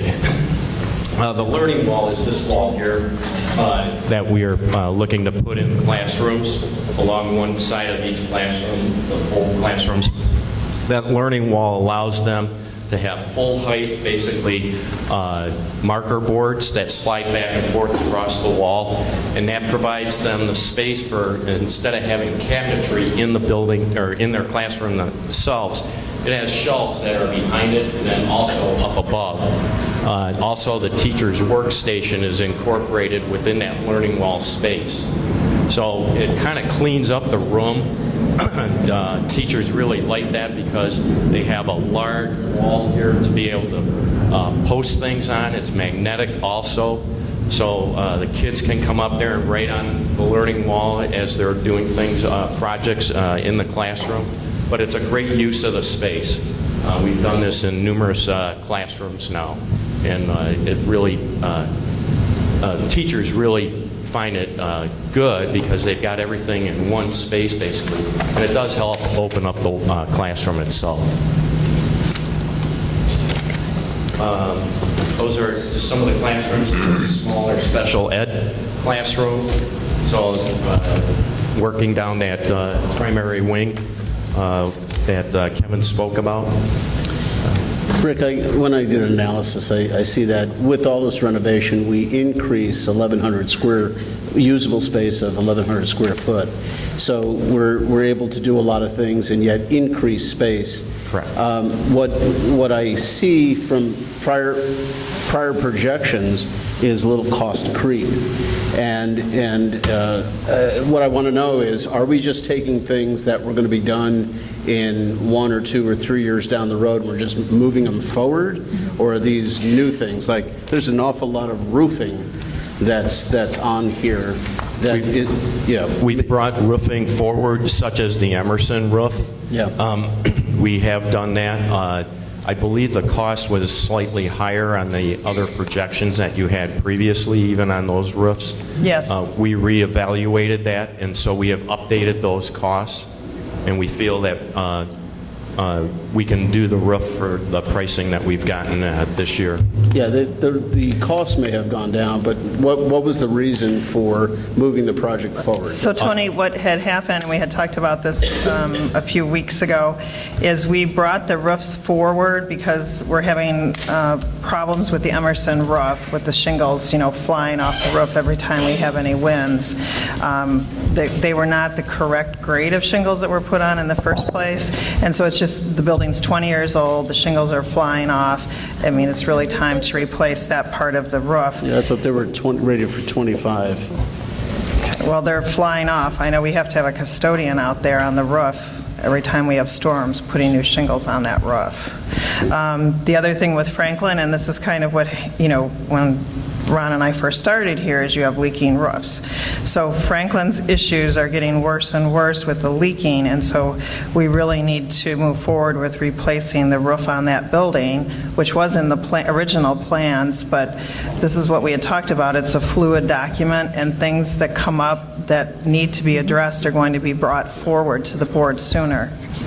The other thing that we had done is I had asked them to move all of the health, life, safety for Roosevelt up into this summer, so that we come in here, we rip the building apart, and we basically get done. Like you did at Lincoln. Right. I mean, it doesn't give us any of the aesthetic upgrades or, efficiency upgrades, but this is just getting the health, life, safety, the classroom and office relocation done, and this building, as we know, has a new roof on it, so it should be, pretty set for right now. Great. How old is that roof that's flying off? The school is 20 or 21 years old now. It's been flying off since I started here. But we have a custodian that's also a roofer, or was a roofer, and so we send him out there to fix the roof. If we were not able to do that with him, we would be paying a roofing contractor every time that happened to come out and replace shingles. So replacing it with new 3-tab shingles? Yes, we are. Heavier duty, also a better underlayment under the existing, or under the new shingles and everything. It would be a complete tear-off as we did here. Down to the plywood? Yes. So you're going to put the rubber matting down to the whole thing? Yes. Is it the shingles that are causing them to fly, the shingles themselves, because of their age flying off, or is it... They dry out. Is it a bad design on the roof? I wouldn't say it's a bad design of the roof. I would just say that maybe it was value engineered possibly when it was initially constructed. And a 20-year shingle is much different than, say, a 25, 30-year shingle, heavier. They're made differently now. They're made as a 3-tab. They're a heavier grade material and everything. It's an architectural shingle that we put up on the school here this year. And so they are heavier. We put a better underlayment, as I said. We do ice and water shielding, which probably wasn't done at that particular time, at valleys, at eaves. So you get a much better roof out of the whole thing. I'm just trying to figure out why they're flying off at age 15. They do dry out. 3 years? What? I've been here, this is my 3rd year. Yeah, so at 17 years, they're flying off. I mean, that's not typical for a shingle to just fly off on a high wind. Not necessarily. And, you try and look at your warranties and everything, and, they keep saying we're having heavier winds and everything. If the wind hits the roof at the right angle and you have something that's open, you do have some issues once in a while. So bringing this forward, we would have all of the roofs basically where they should be in the schools except for Jefferson, and obviously we're waiting on Jefferson until we figure out what the building's going to be used for. As we've talked in the past, when we've looked at projects that are big impact projects, such as the roof, such as paving projects, as we go through these buildings over the next few years in our 5-year plan and everything, we've talked about getting everything kind of taken under control so that we can do a facility maintenance program then and get buildings on a program that you can allocate funds appropriately for spot repairs in the future. If you're doing that on a regular basis, such as seal coating driveways, parking lots, things like that, they last a lot longer. Such as Emerson's driveway and that exactly is going to be my question. I mean, we're going to go down to the base. Yes. Yes. We're going to rebuild the whole thing, but that whole area is flat, and it's just going to hold water. Right. What is the process to prevent water infiltration? Because it's going to happen again. It's going to break down the base, even with a thicker base. Right. So are we going to put a reservoir, or a holding tank, or pumps, or what are we going to do about that flat The drainage surface at water? Emerson, we haven't seen too many issues with the drainage at Emerson. It's Jefferson that has caused us, East of Emerson, yeah. yes, which has caused you severe flooding. We went back and looked at the records that the district had. The parking lot to the north of the building was actually a tennis court previously. I believe from what we excavated out over the summer and repaired the paving at asphalt at Jefferson, there was very little base that was put down previously. We've already had preliminary talks with the village of Niles. They're willing to work with us on allowing us to do some water drainage. We've given them kind of a preliminary idea of what we want to do, and they were willing to listen to us and seem to be on board with us. Is there any way to regrade that area? Yes. So There that's- is. Yeah, so it'll all flow to that grassy space. That in is between. exactly correct, yes. There's a catch basin there that we want to swale it down to Exactly. the basin. So which brings me to my question. With having so much land, are we required either by Park Ridge or Niles, depending on, in that area it's Niles, in other schools it would be Park Ridge, are we still bound by the same city requirements for water detention? And since we have so much land and we're holding we have plenty of land to hold water, we're holding probably water for 5 blocks. Yes and no. It depends on how much we disturb, according to Niles. And what we feel we can, it's kind of a grandfather clause also that they will work with us on. And if we do it properly, I believe we can get the correct drainage off of that lot back there and still work within the guidelines that are required by Niles. We had our civil engineer with us in the discussion with their civil engineer and also their zoning staff member. Okay. It was a really good meeting. So we had brought back the slides on Roosevelt School. I don't know if we really need to go through them again. You received it in your packet, and I think, Bernadette, there's copies out there, but it'll also be on the district website when we post the report. So if anyone in the audience wants that information, it's out there, and it'll also be on the website. The last slide I stuck in here actually tonight is basically next steps. So I just kind of wanted to bring us quickly up to date on where we are. So we have our meeting today. We have our meeting on the 23rd of October, and Paul Tim has pretty much agreed. He's just finalizing some things that he can be here at the meeting to talk to the board about the RETA report, and that's actually the company we hired that did the breaches in the buildings. So he will be here to answer your questions and talk to you about the security there. Our next meeting then is November 9th. So what I'm asking is, will the board be ready at the 23rd meeting to vote on at least health, life, safety, and Category 2 and 3 projects? What you're going to be voting on is giving us the ability to move forward with preparing bid specifications and bid documents and getting this out on the street, hopefully before Christmas. Don't you have to have everything out before Christmas? What?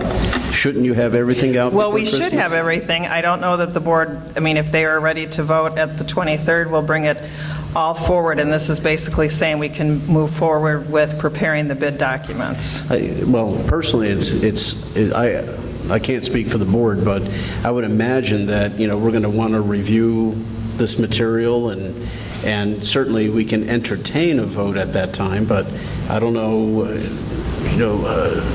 that's basically 2 weeks from now.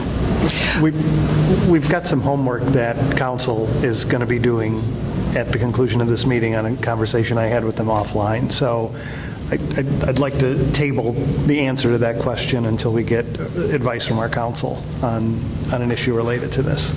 So without being completely coded here. So the answer is it could be on the agenda. We may or may not be ready to pull it. And so what we'll do is what we've done in the past is that I'll ask for the authority to move forward with bid documents for health, life, safety, critical infrastructure 2, critical infrastructure 3, and then on the capital, do you want those broken up further as far as giving us authority to move forward? I mean, you can always change the motion, too. We can always change the motion. I would suggest that we have all of this prepared for a motion for a vote, and there'll be, go for it. There will be some discussion that night. There'll be some information that night. So, yes, I would. I'll add it to the agenda. I would say. Okay, go for it. so we'll bring it forward, because the 9th is, because of the hurricanes and everything, Right. Other districts are actually out to bid already. So we need to get out to bid to make sure we're going to have product to do these projects. Right. That's why I said you want to get it. We'll bring it and then see how the board is, how ready they are. Hey, Rick, the information that we're waiting on, are we going to be informed as to what we're waiting on at some point? Yes, it just transpired. Yeah, just moments ago. So it's an open question that we're going to seek advice of council on.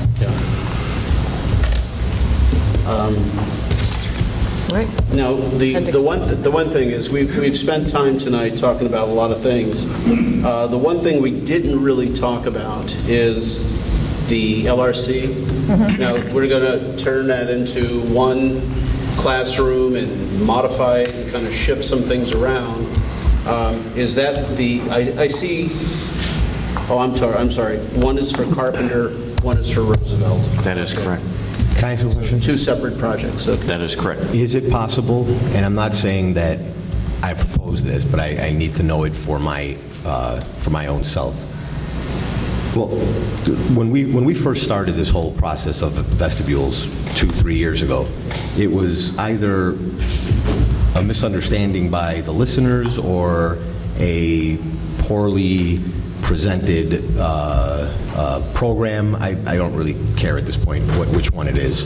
But it was my belief that at that time, my understanding was, okay, we have $20 million worth of vestibule work, and it was presented as vestibule work, and I was adamant about not spending $20 million on vestibules. As the projects evolved and we got to see them, and mostly because of actually doing the work here at Washington, and then getting the information today, I have understood it to not be $25 million worth of vestibule work, but more so several millions of dollars of vestibule work, and the other tens of million are for upgrading our schools that haven't really been upgraded since they were built. They've been pieced together, they've been added on to over 100 years, and they've fallen out of function from what I'm gathering. And a lot of the work, and this piece of paper that's in front of me kind of verifies what I'm getting at.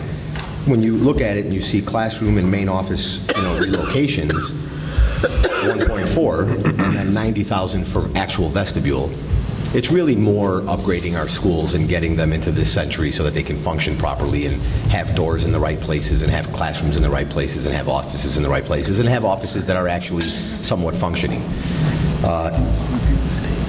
That's something I might be able to get behind. I was definitely not able to get behind $30 million or $20 million worth of vestibule work, because I just couldn't understand why it would cost $20 million to build a vestibule.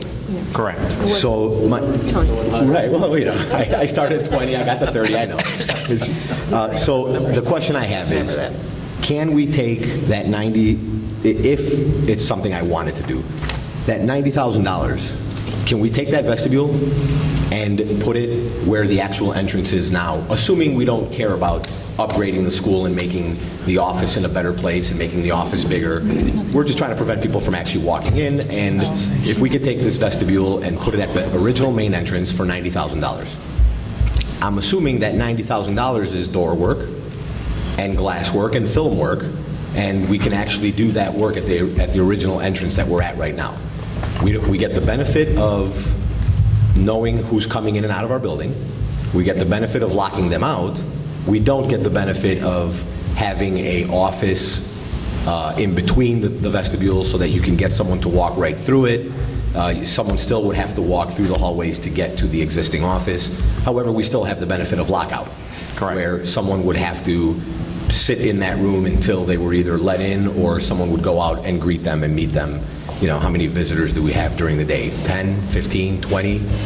You know, so someone gets off their chair and walks 20 feet and brings them to the office and escorts them to the office. I'm saying that would be, is that a good assessment? We could take that 90,000 and move it over? Yes, it is. Okay. I would say, I would tend to agree with you. I would say I would not accept that as being a real secure operation for you, in the sense that it's always good to have that person that is looking at those people coming through your vestibules, standing right there. They don't get distracted by having to get up, walk to the vestibule to do other things, discuss anything further with them.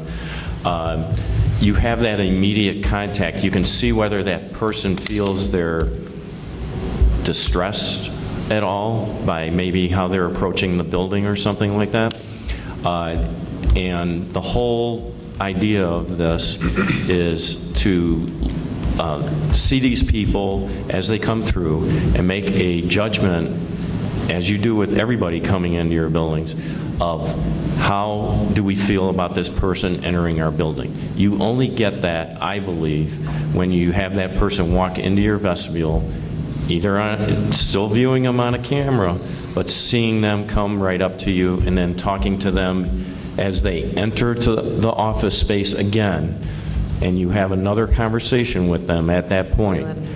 Then I feel comfortable making a decision. Am I going to let that person into the school, or am I going to ask them to sit down? I need to have somebody talk to you. I feel a lot more comfortable making a decision on this proposal now that there's been more clarity as to what we are voting on, what we are agreeing to do, and what money we're agreeing to spend. Like I said, my biggest opposition was not fully understanding why there was this multiple $million price tag on something that was being called vestibules. And now office enhancements was what we originally Right. called them. So we did say they were office enhancements and vestibules. That was from when you started on the board. That was the terminology. And one thing that Kevin's still here, he will let you know, is him and I had this, started this discussion probably after my first year here about, his need of wanting to get his first grade together, and this is after the vestibules had failed to be approved. And then we started talking, and Ron and I had already been talking about, could we put the office in this hallway here, which would not require an addition to the building. And so it kind of just all fit together, the whole program of what we were each looking for. Optimize efficiencies. Yes. All righty, thank you. Any other final questions? I'm sure we'll have more discussion on this at our next meeting to hopefully bring this to a vote. Let's roll back, and we now go to public comments before we get to our final items on the agenda. So anybody in the audience who would like to approach the podium and make some comments, there is a time limit. Please be aware of that, but all you'll need to do is come to the podium and state your name. Thank you very much. You bet. Thanks, Rick. Feel better.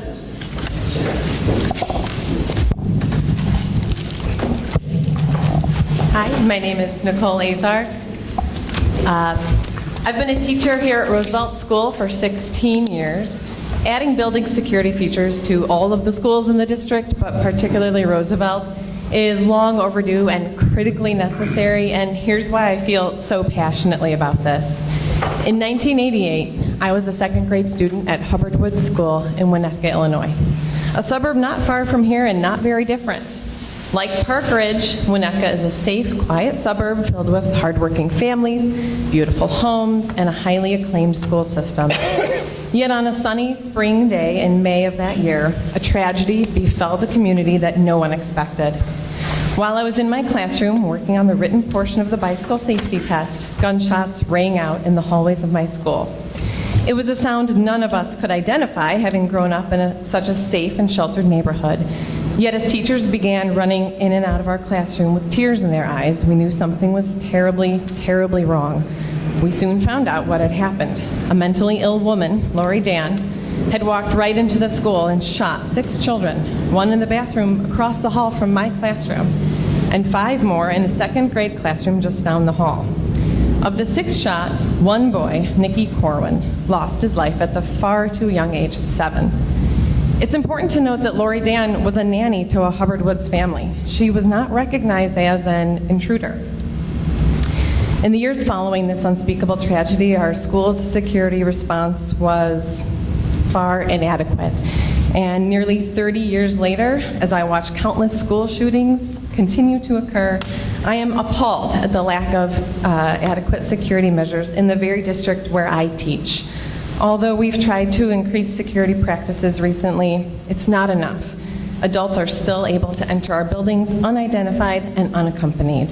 And we are leaving hundreds of our children and staff members vulnerable and unprotected on a daily basis. Thinking about Roosevelt School in particular, I see a school more vulnerable than any other in the district. We are located closest to the expressway and L tracks and are positioned near major intersections in the city of Park Ridge. For anyone with intentions of malice, Roosevelt is an accessible and defenseless school. I wish I could stand here and say that hopefully there won't be any more school shootings in our country, but sadly, that's not a realistic view. In a world in which we don't know where or when the next shooting will be, I strongly urge the district and board to take this crucial step and invest in the safety of our children immediately. Thank you for listening.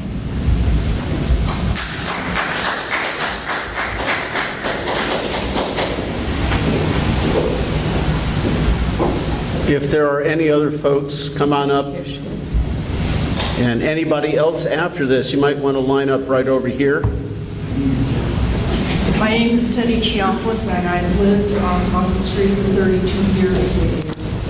I think that pictures tell more than what words would tell, and I'd like the opportunity to just pass these along and have you just see what we're really talking about when it comes to cars coming up and down the rear view. You see basically the increase in traffic and the vehicles, how they actually are. Thank you. Hello.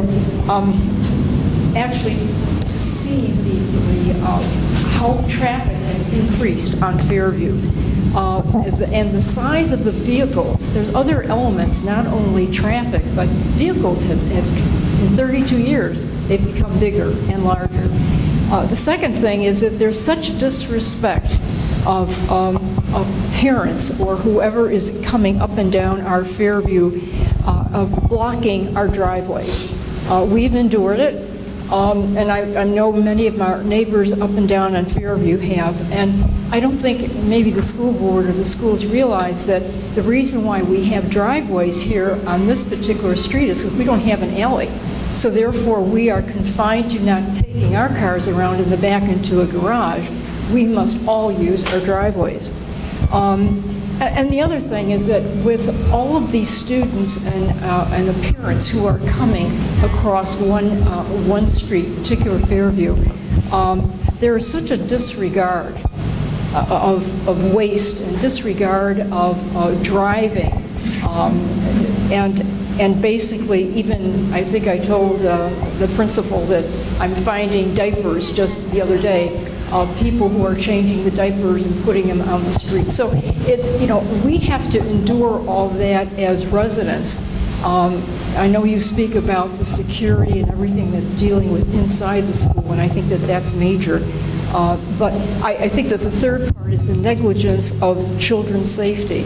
I'm absolutely amazed, and I know that our neighbors will attest to this, of how parents, how they drop off their children.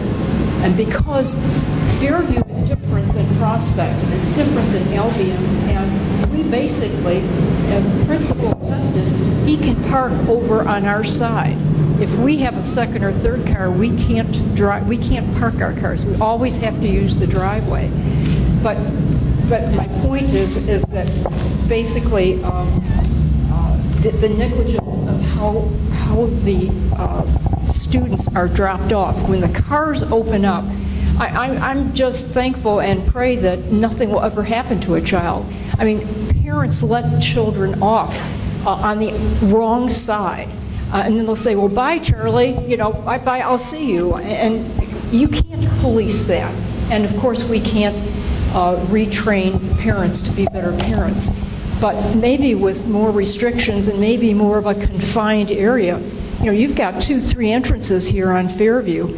And even though the school has a special driveway where the cars go up, you will see, if you'll just pass these along, you will see how the cars are just incredibly just next to one another. I'm surprised that there hasn't been any accidents with children. And then the last part is the crossing with children from the parking lot. I'm in the first house right here off of Talcott. I look at the school every day. I see the park, I see the funeral home in the back.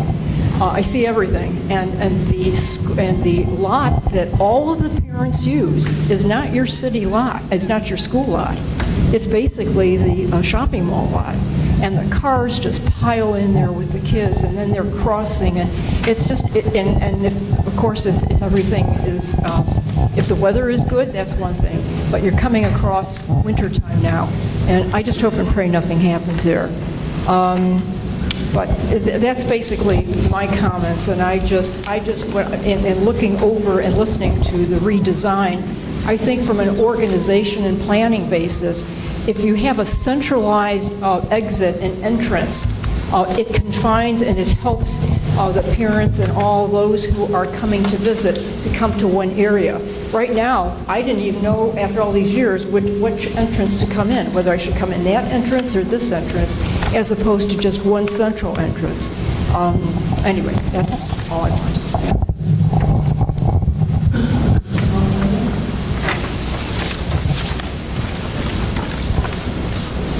Hi, I'm Annette McMillan. I also live on Fairview.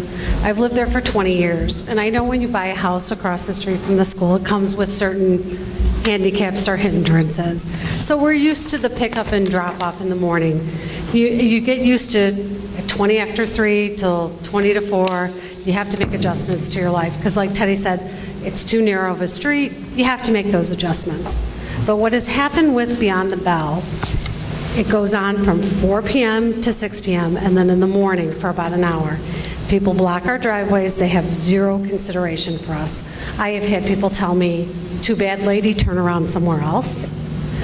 It's more important for me to get my kid than you to get home. I've had people tell me, too bad for you. So I've been in constant contact with our police department. I'd like you to know the Park Ridge Police Department has encouraged myself and my neighbors, every time someone blocks our driveway, to call 911. If we call 911 every time an incident occurs during the day, we will be 10% of the 911 calls in this community. I really don't think we want that for our school or our school district.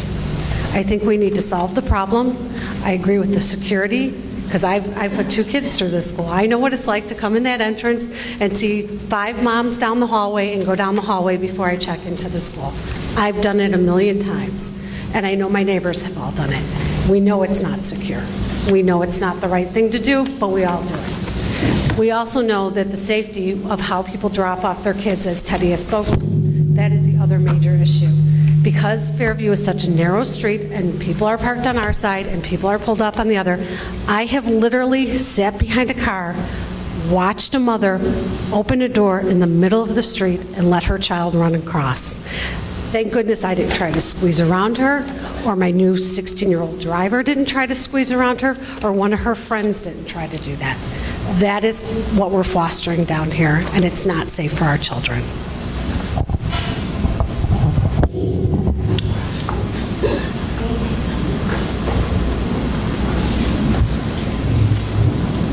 Hi, I'm Marge Gillespie, and I think I'm going to be the recipient of what they're enduring now. I don't think it's a problem during the day because the teachers park in front of our house, but I'm kind of worried about the Beyond the Bell and the after school. I'm moving it to this end on Albion, where they're going to be using Albion to drop and pick up, and they'll be again coming onto the property. They park on, it's just a real disregard for property. And the parents themselves, they have one thing on their agenda, but they're not really considering anybody else. But I'm worried about the problems that they have if we move it, which is a Beyond the Bell issue, I think. I don't think it's the during the day issue. It's the Beyond the Bell traffic and the issues there. So I'm just worried that their issue is going to become our issue. So if it does become that issue, can we approach you again to revisit the traffic pattern and what is actually happening? Anything that affects the community would affect the board. So if things are occurring that we need to know about, of course, you can always come to our meetings and inform us and let us know what's going on, and we'll take that under advisement and try and do whatever we can to rectify it. And I would say if it's a Beyond the Bell issue, then we have, Mary Bart is our Beyond the Bell representative, and you can communicate with Mary Bart directly because she oversees the programs at the school sites. Thank you, and I think addressing the issue of safety is a great concern, and we are parents, and we are people who are in the community, and we watch what's going on, and it's kind of scary. Because, as they said, they'll stop right in the middle of the street and drop their kids off, and I look out the window and I go, what are they doing? I don't know how to fix that problem. Well, but, that's almost beyond our ability as well. That's that, whether we may have to approach the Park Ridge Police Department and have more presence during those times to make sure things like that don't happen. Yeah. But I do see the police cars drive by, it seems like before and after the traffic, not during it, but, okay, thank you for listening, and good luck.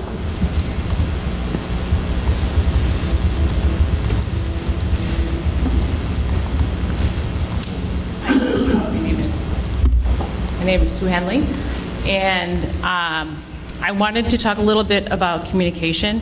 At the last couple of meetings that I've been at, that's been a topic. And we've talked about, in light of some events, some ways to improve communication, some ways we could be doing it better. And one suggestion that I have is, Dr. Hines, for you, obviously these meetings are not very well attended. And there's various reasons.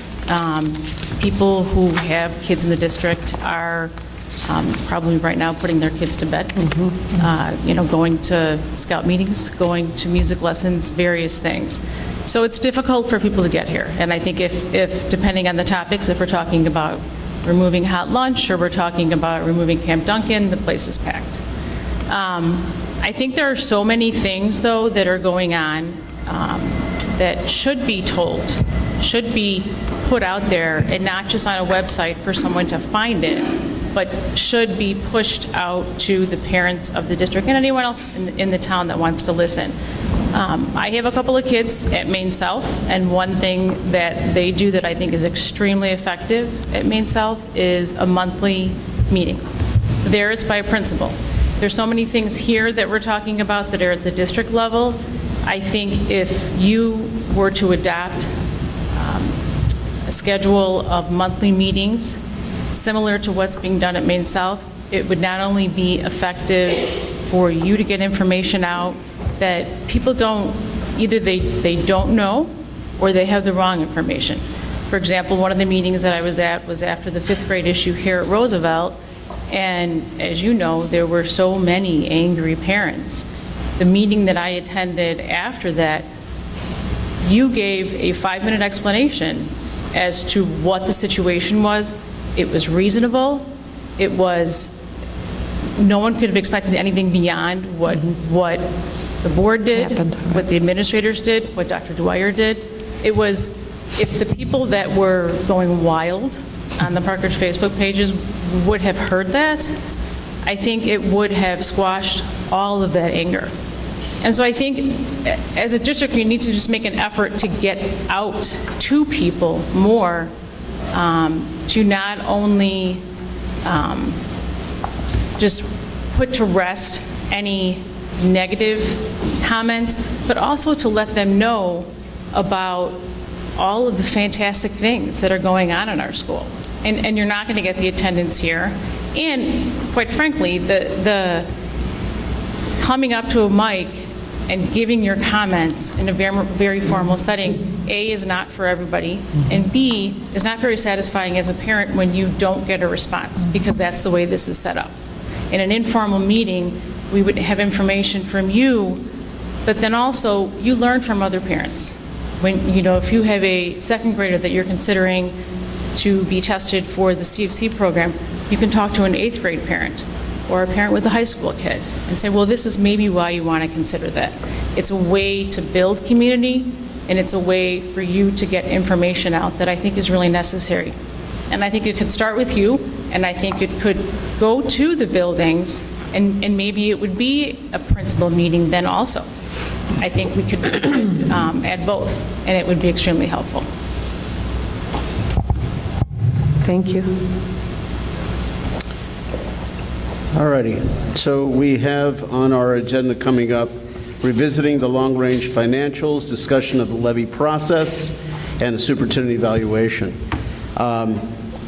We have our district attorney, Tony Loisy, has been here throughout the meeting, and I'll throw it out to the board whether they feel that he should remain for the remaining aspects, or do you feel that it's okay that we will not need any legal intervention going forward for the remainder of tonight?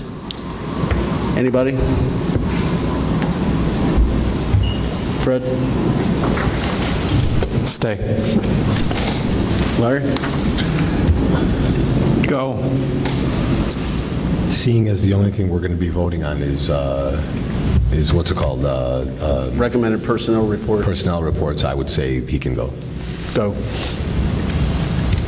The only thing that I think, Your mic's off. not that you don't add value, but the only thing I think that you might be able to add value on, but I'm open either way on this, is the discussion of the levy. If there's any legal issues related to that, legal questions that we have related to the levy that Luann might not be able to answer, that's my only concern. The rest of the agenda, I don't think is going to be a problem. I can respond to that, because I thought of that as I was looking at the agenda. I reviewed Luann's memorandum for the meeting.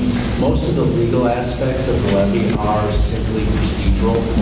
Their postings, their notices, their timelines, and her memo pretty much tracks the law right on. What you guys want to do and ought to do about the levy, that's a whole different ballpark. So I do, and because I knew that might come up, I wanted to make sure that all the information was accurate and correct, and of course it was. So I would say he should be dismissed. Just for tonight, you mean, right? Just for tonight. Just so we're clear. So we didn't make a mistake for what you were referring to, something that happened recently? No, that's not for tonight. No. I'll communicate with the board at a later No, I'll be doing some research and bringing it back to the board. It's just a point of clarification on the law. Great. Good night. All right. Thank you all. Thanks, Tony. Thanks. And that being stated, Luann, can you revisit the long-range financial projections and lead us into a levy process discussion? Okay. At our last meeting, when you adopted the 2017-18 budget, we had briefly discussed the financial projections for the district and said we would bring back information on the assumptions.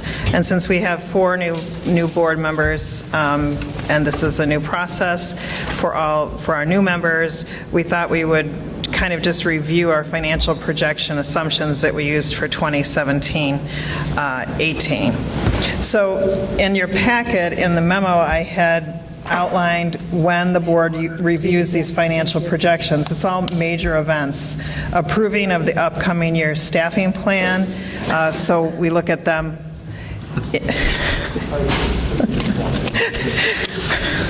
We look at them. I hope that was on video. Yeah, that's on camera. We look at them in February when we're looking at enrollment projections and at staffing for the next year.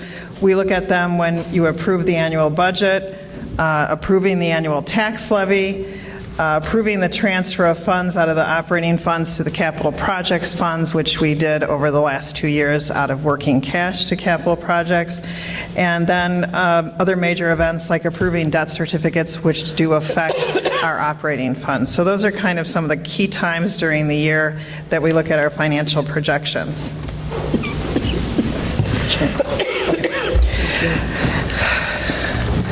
So one of the first things we talk about is our assumptions. So first is our assumptions for revenue. So for the actual CPI for the end of 2016 year was 2.1%, and that is the consumer price index, all urban, that is used to set this. So that CPI which will be used for the 2017 tax levy will affect our 2017-18 budget and our 2018-19 budgets. So the information using a 2.1% has been built into our into the projections, and plus we assume a small amount for new construction. In the future years of the financial projections, I've used a very conservative CPI of 1%, realizing, and when we get a little farther in, you'll see we've had some recent years of 0.7 and 0.8%. We've held basically our state, federal, and local funds were held steady for the 2017-18 budget.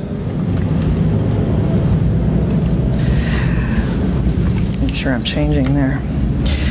In terms of enrollment, when we had looked at the staffing and then the enrollment of students, at that time, Dr. Martin had recommended the addition potentially of 6 new teaching positions, 5 of those being classroom and a special teacher, and we were using a salary in the projections of $55,000, which equated to a BA Step 7.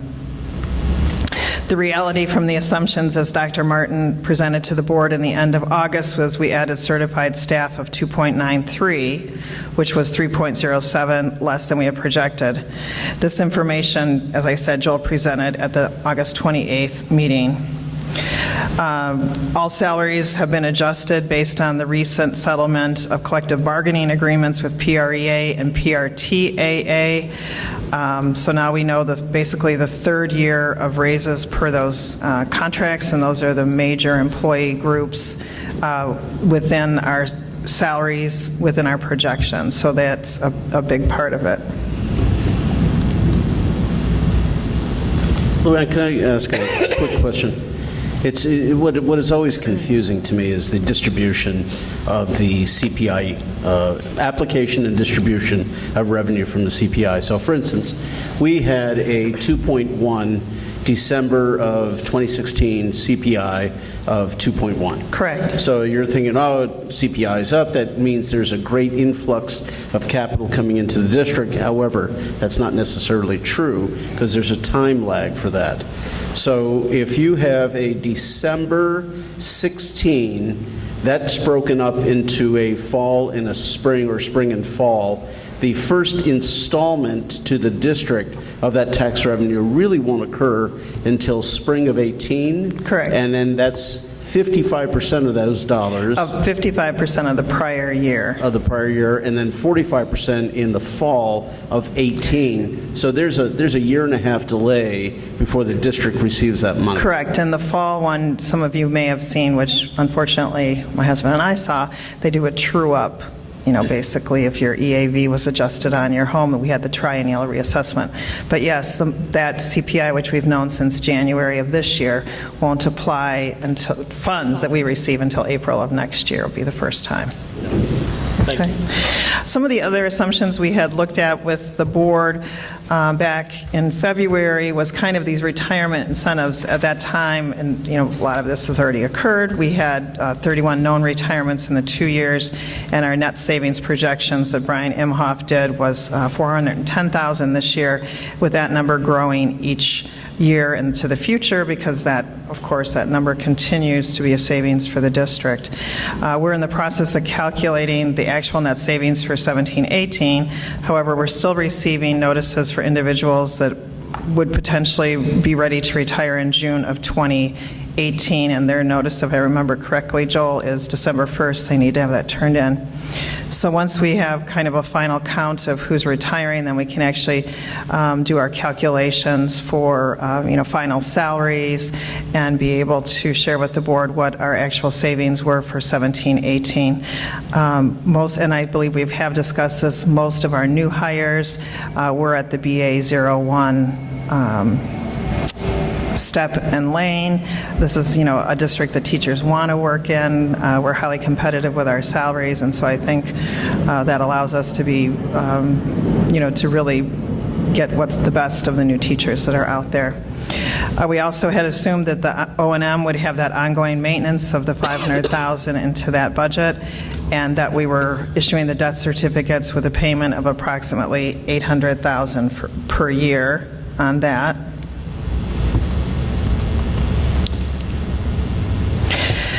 We also added in my first year of the district a potential pension cost shift, and this is being very conservative. I had recommended to the board that they would put in 0.5% of the certified salaries, and that in our projections, if you look at the ones you receive with your budget, that amount increases. So it goes 0.5, 1.5, out into the future. Every year that doesn't occur, obviously, we're just taking it off the projections. It's not actually built into the budget. It's just a whole, we're holding it in our projections, kind of looking forward, saying, hey, if something changes with pensions, then we need to be ready to potentially assume some of that cost. Oh, this is really small. Sorry. So based on the assumptions we've discussed, our financial projections for this board still remain at a goal of 33.33% or 120 days cash on hand. We have been able to continue to maintain that amount and push off a potential referendum pretty far into the future. I updated Brian's chart. He was out of town for a few days, so you can see where our operating fund balance and our operating 120-day operating expenditures are kind of now running pretty horizontal in the district, where prior to this, we were seeing the blue line coming down and the red line coming up. So we're holding pretty steady right now with expenditures and our revenues. And I remember when we did board training, and that was open session, right? So I can say this. I remember Rick and I had a discussion, and he said, do you mean to tell me that if we live within our means and we levy the amount we can each year, that we could potentially push that referendum off forever? And I said, yes. That's something I've always told the board here, is we need to live within our means. So we can't be spending money hoping that we're going to get that money. So the last two collective bargaining agreements that were renegotiated really helped the board to pull those costs into line and help us be able to live within our means. Prior contract salaries were increasing minimum of 2%, up to 6 and 7%, and we know the CPI was 0.7 and 0.8. Do the math, you're losing a lot of money. And maybe just to further that point, because I think philosophically, and I know this is going to be bad when I say this, but philosophically, I have no problem going to referendum. I think it's great going to, I'd go to referendum over secured vestibules. Philosophically, if we keep the teacher increases and some of the other increases at or around CPI, I think that's what taxpayers expect, Correct. Generally speaking. When it goes above that, then the numbers are starting to track differently, and that's at the point at which I think it should go to the voters and say, do you really want us to do a contract at 6% as opposed to what CPI is, and track it at that? And if the taxpayers say no, then we have our answer, and so does the union. So that was the basis behind that point. Luann, before this board was sworn in the spring, there was a previous board approved bond issues, right? Debt certificates. Debt certificates, sorry. At what point are we going to be faced with that decision as a board? Well, they approved those in, I can't remember what month. So in the budget for 17-18 is the first repayment of those debt certificates, which is in the operations and maintenance fund. So when we had talked to the board about the financial framework for the construction, debt certificates being part of that, was that we're seeing savings from the new labor contracts, which was allowing us to pay out of our operating, basically future operating fund balances for construction, which means the taxpayers are not getting hit with an increase because we're paying it out of money we already have. Right. And it allows us to do construction. It also allows us to show the unions that what we said we were going to do, we are doing, which is we need the money to work on the buildings. Does that make sense? Yeah, so even though we have the ability to issue those debt certificates, like every time something like that comes up, we vote on that. Yes, and so that's a big formal process that involves a different set of attorneys that basically does our bonds. Chapman and Cutler is that firm. That is a very legal process. Takes a few months to actually have that happen. Yeah, if I could jump in here. The debt certificate bond issue was approved by the prior board for a debt plus principal total amount of about $12 million. And arguably that leaves us with about $10 million of usable fund. So basically, we got that money up front, and then we pay a little juice over the course of 10 years, totaling about $12 million. That money was intended to be paid back by our operating levy, so no extra taxes. That was approved by the board. We've received the money. We've already been using that money. The next item that will come before this board will be next year. This board will have to decide whether they want to use DSCB bonding, which will cause increased taxes to the taxpayers, because that will be above and beyond. So DSCB bonding. The DSCB bonding, we've already done that. We have been doing that, and the current DSCB bonds will expire. That would be the Emerson bonds in 25. No, the Emerson have expired, and the 2008 expired. So, it's hard, when you're looking at your tax bill, it's hard to say how much did it really go down because the EAV went up. I have the number back in my office, and I can't remember how much of it's attributable to the change in EAV and how much is attributable to paying off of the bonds. It definitely makes a difference. Yeah. And so right now we have, I just got a new debt schedule. We have the 2014 A bonds will be paid off next, and the 2014 B bonds we have outstanding. So those are the two that are on the tax bill. They're supposed to be retired by 2020, and then Yes. if we do another series of bonds, it'll go for another 5 years, arguably to 25. And the amount that goes to the taxpayers, when we redid Fields bonding, we lowered the bonds from about 23 cents per $1,000 down to about 17 cents. And then with the next bonds, it should go down even more so. So while we are extending the life of the bonds by issuing more DSCB bonding down the road, the amount that affects taxpayers is actually decreasing. So we've done that in the past, and this board will, next year, will have to make a decision on further work because we'll run out of capital monies, we'll run out of the debt certificate fund That money will have been used up. Yeah, and then we'll have to resort to DSEB bonding to finish the remainder of the work for health, life safety, and facility restoration. So kind of the other thing, too, that we'll be looking at is, depending on what the CPI is this coming year, is do we have some money in our operating funds, right? Looking at our projections going forward, do we have some money in our operating funds that we could take from working cash, potentially to use for that next summer? Sure. And so, I'm kind of looking at it now, playing with the numbers and seeing where we are, which would bring, our days cash on hand lower. Obviously.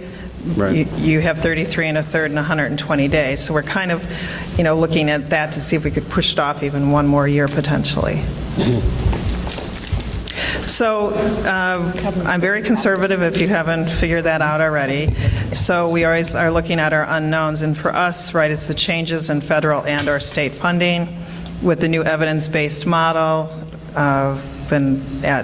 Listened to many webinars and been at meetings. We are holding steady for right now. So we would fall within the hold harmless. So for this year, we'll receive basically the same funds that we received last year. The state has not done all the adequacy calculations yet, so we don't really know where we're going to fall in terms of that. We only have some estimates. Nor have they said if the hold harmless will be for more than 1 year. Correct. So we don't know that either. Which is so tricky. It's always stay tuned for more. Okay. Dan, do you want to queue up the next one? So the other thing on that one, I hope you have a chance to look at in that last report, I put the District 64 budget and kind of tax levy cycle, so you guys can see around what time of years you're going to be seeing some of these major financial documents that need to be voted on. Okay. Let me move mine over there because I have my notes. So I don't know how many of you have had a chance to... You pass your packets around, too. Oh, I'm sorry, Laurie. I don't know how many of you have had a chance to go and look at the League of Women Voters presentation that we did, but if you haven't, I would highly encourage you to go back and take a look at that. And if you have questions, certainly send them to Lori and I, or if you want to come and meet with us, you can do that too. One of the things I was thinking, and I was going to talk with you about it today, and the team just ran long, is, and Bernadette and I talked about this this afternoon, is perhaps we should do that presentation or a modified version of that presentation at the next board meeting. So not only does this board hear it, but anybody else would then be able to see it, on tape. I can definitely do that. I think I have it. A modified version because the full thing. Like pull the 207 parts out and that. Yeah. It was It's great, very, wasn't it? very, very easy to understand. So I think we should just do it. You don't have to have a ton of knowledge of how taxes work to really follow it and understand it.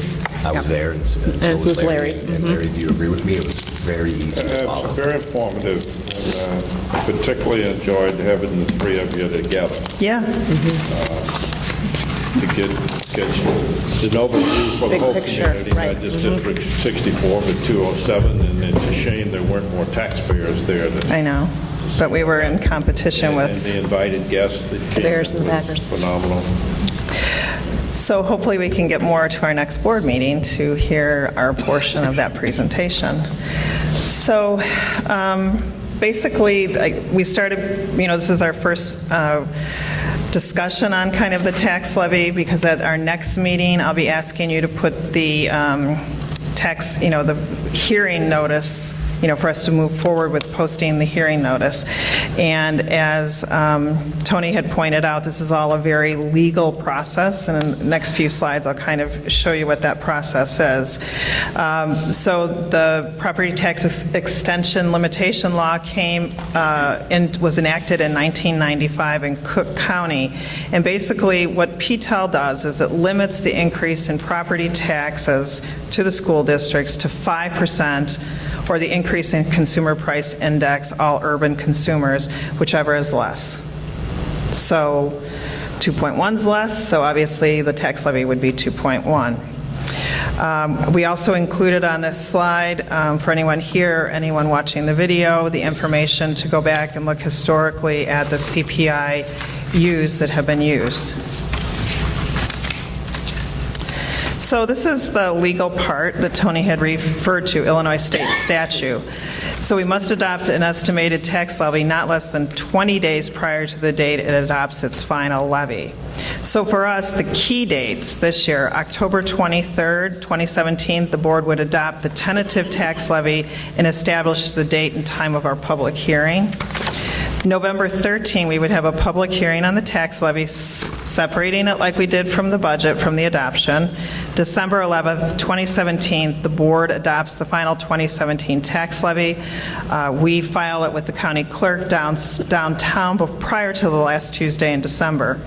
The other legal part of this is that our notification in the paper appears not less than 7 nor more than 14 days prior to the hearing. So there's lots of counting on the calendar to make sure we're hitting all the correct dates. Tax challenges a lot of times come up if You miss a date. You miss a date, right? Somebody finds that out, and so then we have a tax challenge.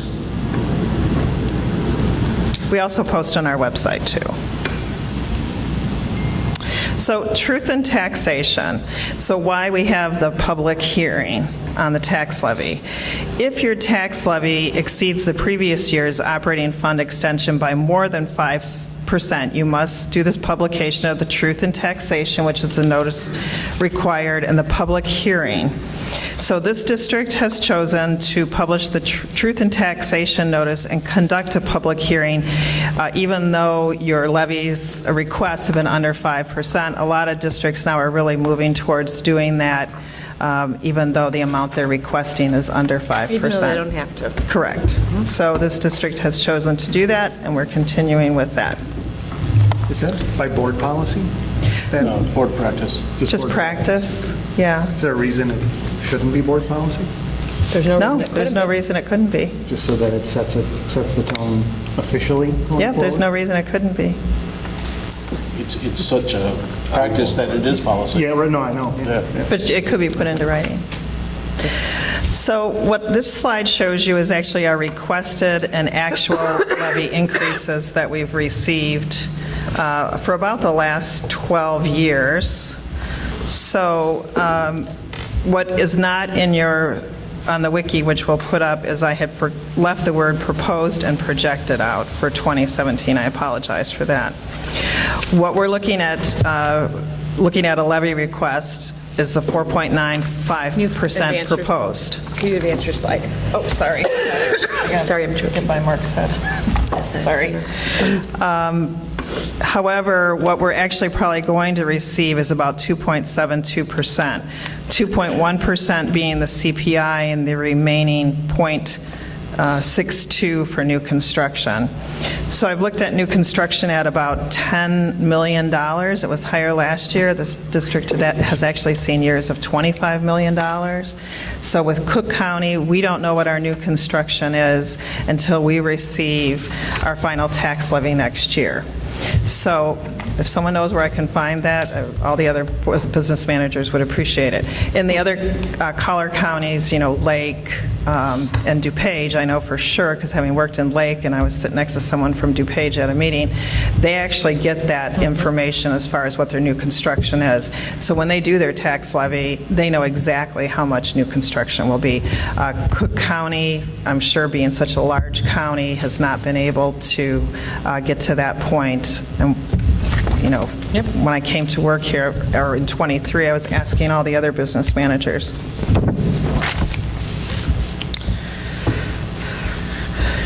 So why increase the tax levy greater than the CPIU? So the reason we do it, we increase our levy request, is to capture all new construction dollars that are not under the tax cap the first year they come on the tax rolls. What this doesn't do is increase people that are in the existing EAV property tax pool, we call it. So anyone that lives in Park Ridge, you're in your home and you haven't done some, huge remodeling that's going to now go on the tax roll or bought a new home, you're already in the EAV property tax pool, because we're only going to receive the amount of dollars allowed under the tax cap for that existing EAV tax pool. So the additional amount that we levy is to capture any new construction. And, I'm always nervous if we're going to, not capture all of that money because it's gone forever. So maybe to clarify, for 2017, you projected a 2.72. Let's assume you came to us and said, let's vote on increasing the levy to 2.72. And we all said, you know what, that sounds better than 4.95, let's do it. And we do it, and then next year comes out, and new construction is at the level of 3.4. Right, we'll have lost that money. So we'll have a loss. Is there a way to go back and get that money? No, it's gone forever. There's no way, there's no process in this whole scenario where we can say, hey, we under levied last year, we lost, 0.5% of new construction money, which equates to, a couple $100,000. Even if you make a mistake on your tax levy, which happened in a district in Cook County, and they lost, I think, about $14 million. They couldn't go back and say, hey, we made a mistake, and can we adjust it? No. They've lost it in perpetuity. And that's the fundamental difference between municipal taxing and school board taxing. Yeah. So what's that? It's somewhere in a later slide. I know we included that. Yeah, but that is the fundamental difference. Correct. Yeah, I wanted to clarify. Right, just to make sure. Because it looks as if you look to be sophisticated enough to get a projected number, but because of the dollars that are involved, any minor misprojection could potentially cause a district a considerable amount of money. Right.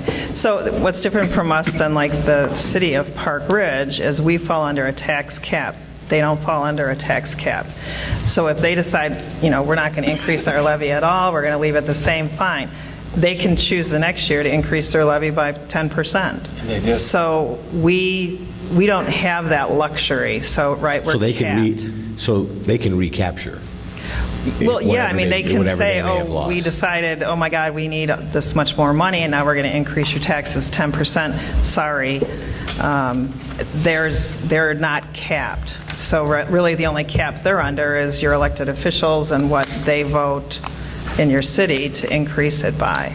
So I believe Park Ridge had a 0% increase within the last few years. And then 4 years ago, and then the year after that, when they realized that they under-levied, it was 12% the next year. Right, so I think they did a 0 this year, too, if I'm not mistaken. I thought it was, very recent. I think this year, they said, we're not going to raise your, and that prompted a lot of questions to maybe some of the board members. It did to us here, too. A lot of questions prompted to me that, hey, if they can do it, why can't you guys do it? And that's where I really wrap my brain around this. We have this limit where if we don't ask for it, we lose the right for it forever, and then it compounds. Correct. The loss compounds, where the city can this year say we don't need it, but if we do need it next year, we can, if we didn't take the 1% this year, we can reach back and get 2% next year and make up for what we didn't take this year. Correct. That is correct. So can I, this may be a sidetrack or may not, but where does loss and cost factor into everything? Because this isn't part So I of your have that, I have it on a future slide for you. Okay. I think of it all. What was the question? Loss and cost. Loss and cost. Where does that factor into this discussion? Because it's not on one of the slides tonight. Right. That's part of the overall levy. We'll talk about that. Let's see. And the reason I ask is I'm curious, because I haven't seen it yet, being on the board a short time here, but how we arrive at our loss and cost number, because I know other districts, other municipalities and other districts arrive at it differently. Some come up with an arbitrary number, and then that's what they tax. So limiting rate. So how lost and cost? Well, there's a limiting rate, but you can go way above it and just say that's what we're going to do, or you can actually track it to what your actual losses have been over the last couple of years, which is what we did at the Park District. We redid that all and actually did a rolling 3-year look back to see what our actual losses were, and then track the loss and cost each year to what it was in reality, as opposed to what they were doing previously, was just picking an arbitrary number at the very high end of the allowable spectrum and saying that's it. and that often was way above what the actual losses were. Is there a cap, though, for the park district? There was a cap. Oh, yeah, they're subject to PTEL. They are. Yeah. So the county puts the loss and costs on the different funds, so that amount varies. So, for instance, when I said we lost $1 million last year, that money's gone forever. Because the only time, and we had that in our presentation, that you can potentially have that re-divided out into the pie is if their exception is granted prior to the tax bills being issued. So that was for appeals, right? For anything. That wasn't just... Tax objections.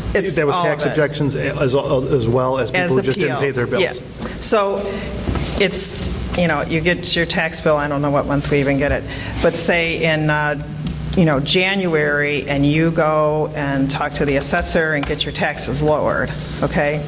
Well, your taxes got lowered, great for you, but everyone else in Park Ridge, taxes went up a little bit, because that pie is this big, and it's going to stay that big. It's just how big of a piece each person takes of that pie. Has to be absorbed somehow. Now, if I didn't go in January, but then in September, I said, oh my God, I've got to go. My taxes are just out of control, and the assessor grants me the change, and my taxes get lowered, and I get the refund back, the district never can recapture that money. So the $1 million we lost last year and the $1 million we're looking at already this year is gone forever. We can't recapture it in a future levy. The money is just gone. But loss and cost has nothing to do with that. Loss and cost has to do with somebody who doesn't pay their tax bill. It has to do with someone, but I would also consider that when you're losing $1 million a year, you really need to start looking at loss and cost too. Right, but those are two separate issues. I mean, loss and cost is designed to cover the deadbeat who doesn't pay their, no, not objections, the deadbeat who doesn't pay their, literally just doesn't pay their taxes. And that's designed to cover that. And so the state permits us to go to a certain level for that to compensate for that percentage of people who don't pay their tax bill. But what some municipalities, districts, school districts, park districts have chosen to do is to take the max, which actually gets them well above what they were entitled to get under the law, as opposed to tracking it directly to what is actually happening, where if last year it was 0.4% of our tax base didn't pay their tax bills, then that's what our loss and cost should track as well, as opposed to saying it's 2%, because then we're double dipping at that point. We're taking it just because we can take it, as opposed to tracking exactly what it is. And again, that's different than a tax appeal, which I agree with you on, is a totally different story. So it really is the decision if you want the loss and costs, or if we tell them we don't want the loss and costs, because our collection rate is probably about 99.5. Right. However, I think you have to consider the money you're losing from these tax objections going forward. Do we take a loss and cost? The county clerk puts it on there. I don't do anything. We say what we want it to be. No, we don't. Yes, we do. We say it. We do it up. We as a board have to issue that number based on what the county says. My question was, what have we done prior? We have left it at what we're going to do moving forward. Last year or the year before, what was our loss? We left it at what the county clerk put on there. Right. So it's like 3% the county clerk came up with a number that they default felt to the max. It defaults to and I think what Rick is proposing is that we don't let it default to the max. We track our actual loss of people deadbeats that don't pay their tax bills, see what that number actually is. We know what that number is. And then only 99.5, it's 0.5%. And only request that. Right. But what I'm saying is as a board, you need to think of the $1 million you lost last year, the $1 million you've almost lost this year already, and we're barely into the year. I think that's a different conversation. We keep those two a little separate, but in the same breath, but in the different conversation. Because you have no way to recover that money. First, we have to make a decision how we're going to address loss and cost.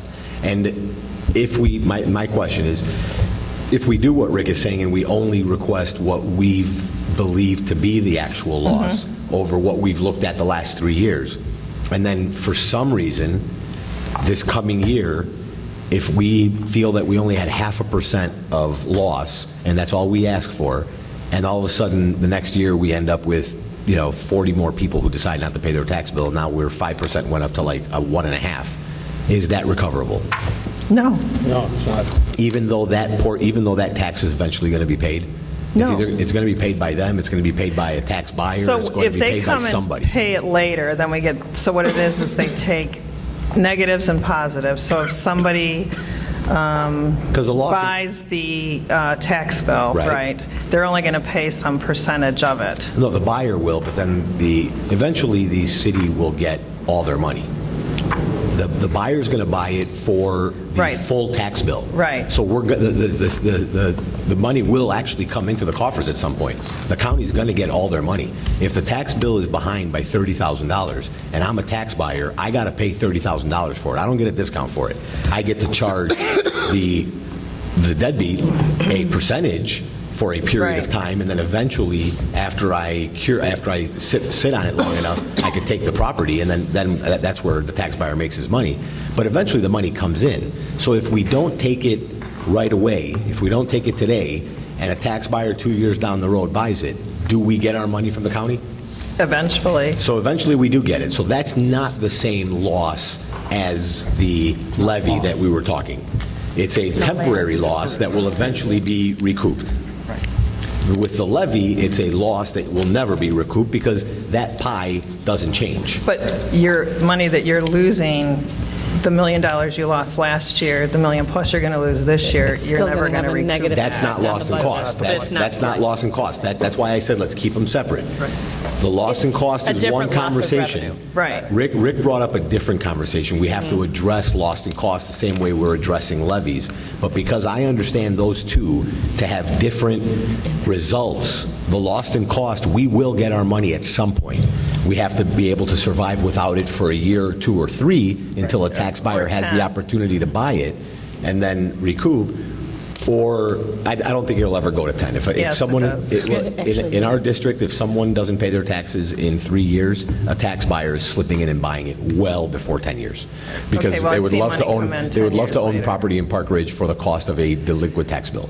Okay. But regardless, so loss in cost is one issue. That's recoupable money that we have to learn to live without for a period of time, however long that period of time is, until that money gets recouped. The levy, on the other hand, is money that if we don't request, we lose completely forever, and that's the $1 million you're talking about, because there's certain people that will either do a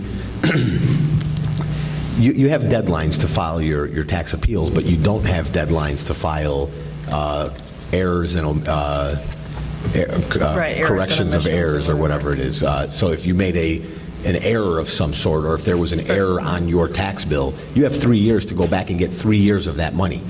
We will never see that money. If someone goes in and does a correction and gets money, that's money we lost, which is why we err on the side of caution when we levy. We levy a little higher to make sure we get the maximum that we're allowed to get, so that we can make up for some of this extra loss. No. To make sure we get all our money. I don't agree with you, Tom. Okay. We get the money for the CPIU and we get the money for new construction. Okay. That nowhere in there are we recouping those that other money. dollars. So that money is just lost anyway, no matter what we do with our levy. That money is going to be lost regardless. Correct. And so the way We don't want to compound the loss by also losing new construction levy money. Right, so the way I do your projections, I don't include loss and cost in your projections. So going forward is based on 2.1% CPI, 1%, 1%, 1%. Do you not put the loss and cost in our projections because we've been defaulting to the maximum anyway? Well, I don't know how much we're actually going to get. I mean, the thing is, we know we're going to get the CPI, but I have no clue how much new construction is going to be. That's a levy. Yeah. Right. That's not loss and cost. That's not loss and cost. I mean, that's the thing. What I saw at the Park District was that if they were levying 3% on the loss and cost, but their actual take was, or their realized take was 99.6%, guess what? They were getting 102 point, whatever that is, 4% of what they should have gotten. And the board unanimously said, that's ridiculous. We're entitled to get 100%, not 102% of taxes from people. And that's, that's just not fair to the taxpayers. That's not what they signed up for. So As long as looking we're, at it right, so backwards. I got a very clear delineation between the two. One is not the other. They're two completely different things. We should address them as two completely different things.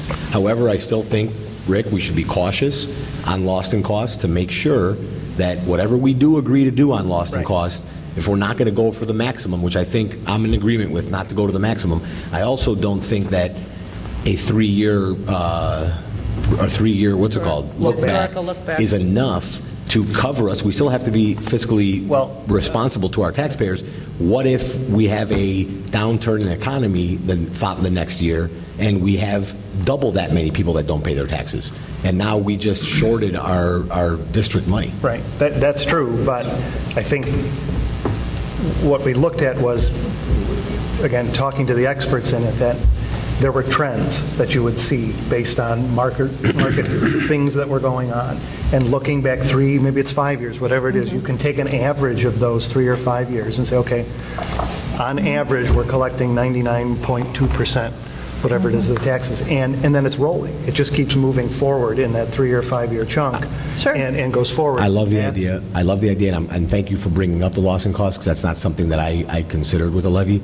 Let's just be real careful how we address loss and cost, because although the Park District is a very important part of our world here in Park Ridge, if they make a mistake on loss and cost and they have to cut, a dance program, it's a lot different than if we make a mistake and we have to cut an education program.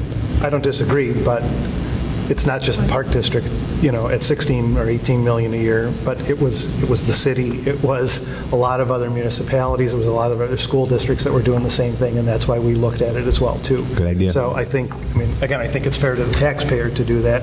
I think we're digging into their back pocket when we've already got their hands on their front 2 pockets as well on this, and I just don't think it's fair. So what we could do is go back and look at 7 years, because that should give us an idea of when there was a downturn in the economy and what was happening with taxes. Right. And then what I would, again, I'll just go full out. I won't vote yes on this levy if we're going to take the max on loss and cost. I will vote no on it. What I would like to see the board is to adopt a policy that says, this is what we're going to do loss and cost going forward, whether it's 7 years, 5 years, 10 years, I don't care. However we want to address that we're addressing it based on market realities as opposed to just taking the max because we can take the max. So, all right, so that's me. we'll get That's that 1 of 7. information, but as I said, my levy's not developed including it. My projections don't include it. But the 4.95 that proposed includes new construction. But that assumes taking the max in the loss and cost. I don't even think about it, because what I'm looking at is the 2.1, and then what I'm trying to make is an assumption on new construction. But it's built into that. It's cooked into the batter, or cooked into the cake, right? Because we've just traditionally always taken the max. So it's just assumed as part of it. Right, but what we can do is look at the 7 years, and then we'll talk to the county about how we go about doing that. I'm assuming it's a separate resolution? It is, yeah. Okay. It's separate. And the idea would be that you redo the resolution each year based on whatever the rolling reality is. So I can understand, in your scenario, if we all agreed that we would take a little less in lost and cost, we've just taken what we actually need plus a little bit to protect us for unknown, if we all agree on that, and then we still take the max on the levy, would that reduce this 4.95 number? Well, no, it's going to be way less than 4.95. No. We're going to ask for 4.95. Are we still going to ask for 4.95? Or is that number going to get reduced because we don't need the 4.95 anymore because we're moving numbers off on the lost and cost? Tom, all we're going to get is what we're entitled to. No. We understand that. But what I'm trying to do is... Everyone here understands what we're going to get and what we're not going to get. What I'm not understanding is what Rick has asked several times tonight. Is the lost and cost number, let's just say that number is 2%. The government has been automatically defaulting to 2%. Is that 2% part of this 4.95, or is that on top of the 4.95? I don't consider it when I'm doing my levy. Or are you not So- sure until you do this historical look back and? Well, we'll see what it is, but what I'm really concerned with is the 2.1 and the new construction. And what Rick is saying is the loss in costs is something that if our loss in costs is not as high as the 1% that they put on some of the funds, that we would take less than 1%. So what he's saying is if we took like a 7-year look back, No, I get that. Where is that number, though? Where is that, let's say, we're agreeing that the number is 3%. Let's just agree for discussion's sake. The number that the government gives us is 3% for lost in cost. Is that 3% on top of the 2.85 that we're going to get? no, it would be within that number. It would be within that number? Yes. Okay, so the question I guess I'm asking is, if we're not going to ask for the full 3% and we're only going to ask for 0.5% because that's what our district's been trending, do we subtract 2.5% from our 4.95 ask? But it would be some Well, number within. obviously, I can make a recommendation. My recommendation is you're not going to get 4.95, but if we levy for 2.72 and the new construction's 20 million, you're not going to get 10 million of that new construction. It doesn't hurt anything if you levy for 4.95. We're not going to get 4.95. All we're going to get is the amount we're legally entitled to. So what you're saying, if I can understand, if we levy at 4.95 or make an adjustment to loss and costs and go out to the public instead of 4.95 at 4%, you can drop it down, assuming that. We're still not going to get 4%. It's going to be less than that. Right. But optically, it'll look better to the public because it's a lower number. Well, I mean, you guys did 4.21 last year, 4.5. I mean, you've done in these fours, all the way back to 2009. Well, I know, because I've been there for most of them, so I know what we've done, but I've never understood what comprised that number.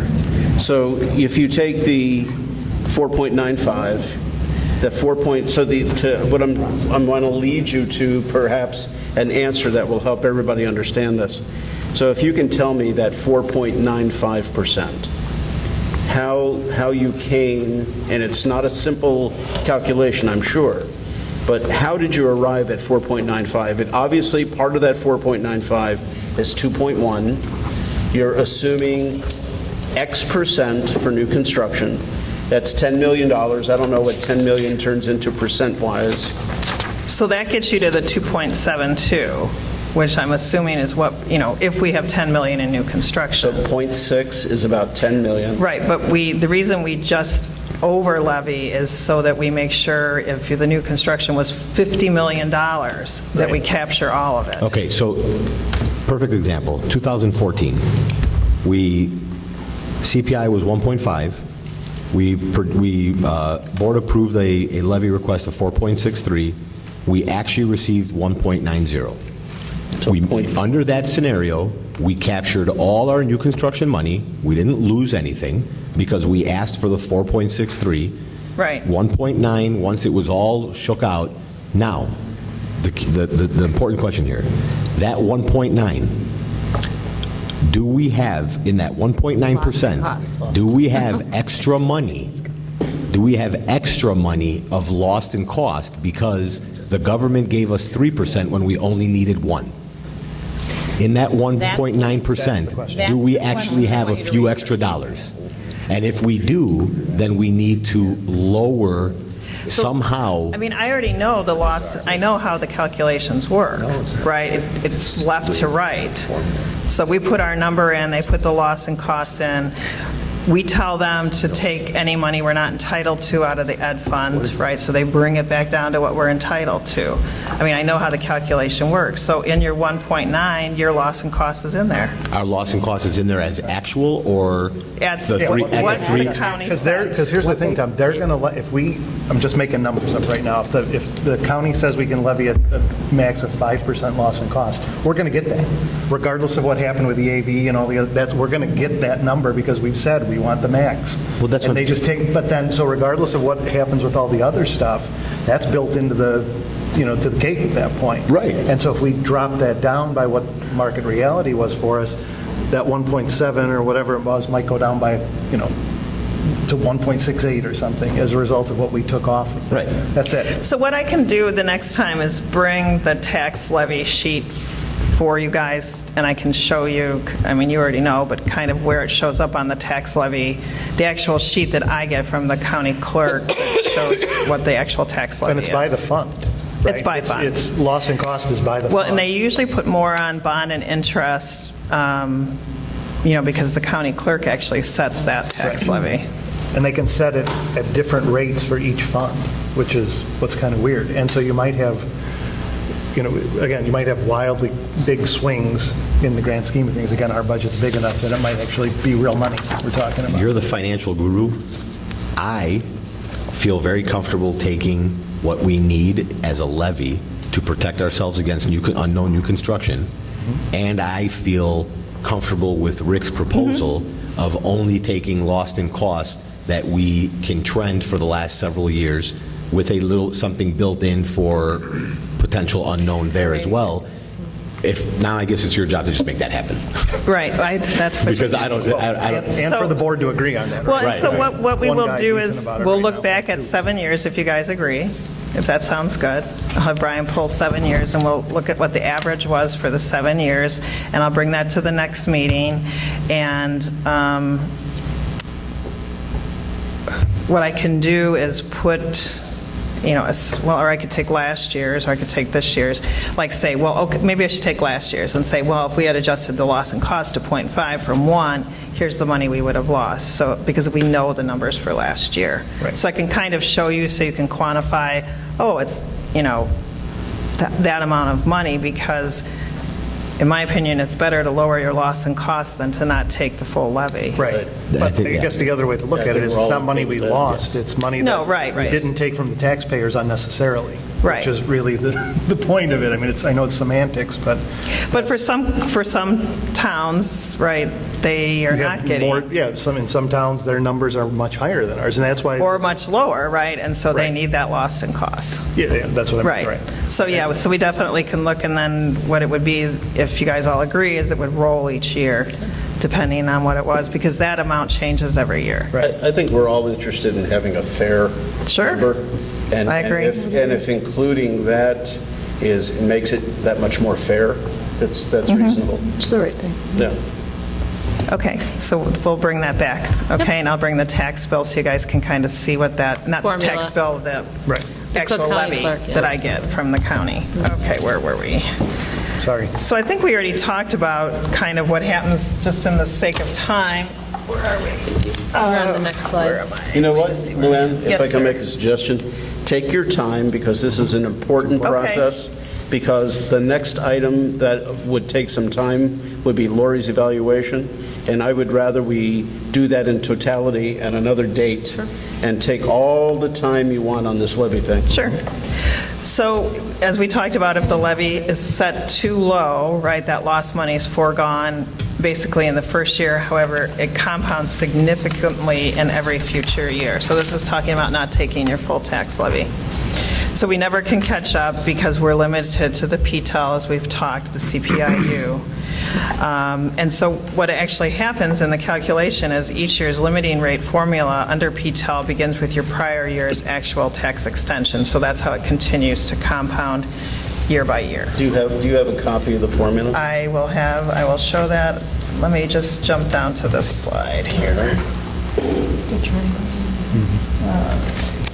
So this is the calculation that I basically use in my spreadsheet.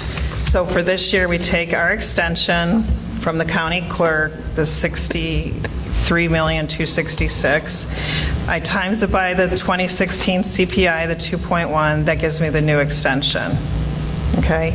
I look at our 2017 EAV, which is, based on those kind of the assumptions we talk about, right?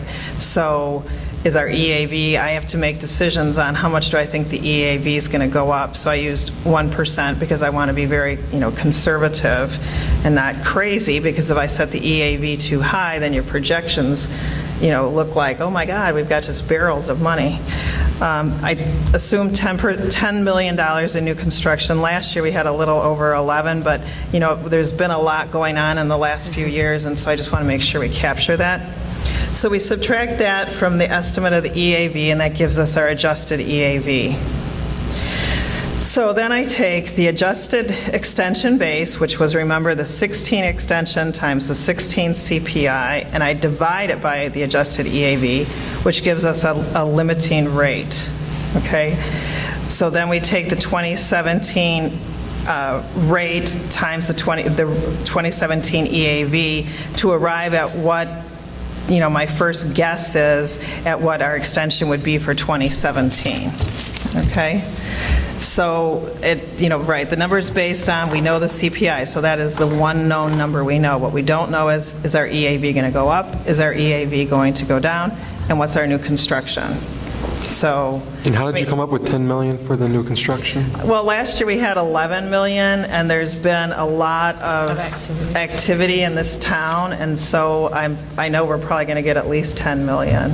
Where do you get those numbers from? Are there sources? The new construction? Yeah, the forecasts, I should say. Out of my head. Seriously? Yeah. Really? Well, because Cook County won't tell us anything, so I have to look at historical. So when I get the extension from them, it tells me what the new construction was. I don't find it out until I get the actual. But there's no real estate sources or anything out there? No, and that's what I was saying, like DuPage and Lake County, they know it when they do their tax levy. So we don't. I've talked to business managers that have been business managers in Cook County their whole career. I've talked to the county clerk's office. There's no way of getting that number. So, I've talked to people here at Planning and Development. They just don't give it out? I don't think they have it. I don't think they have it.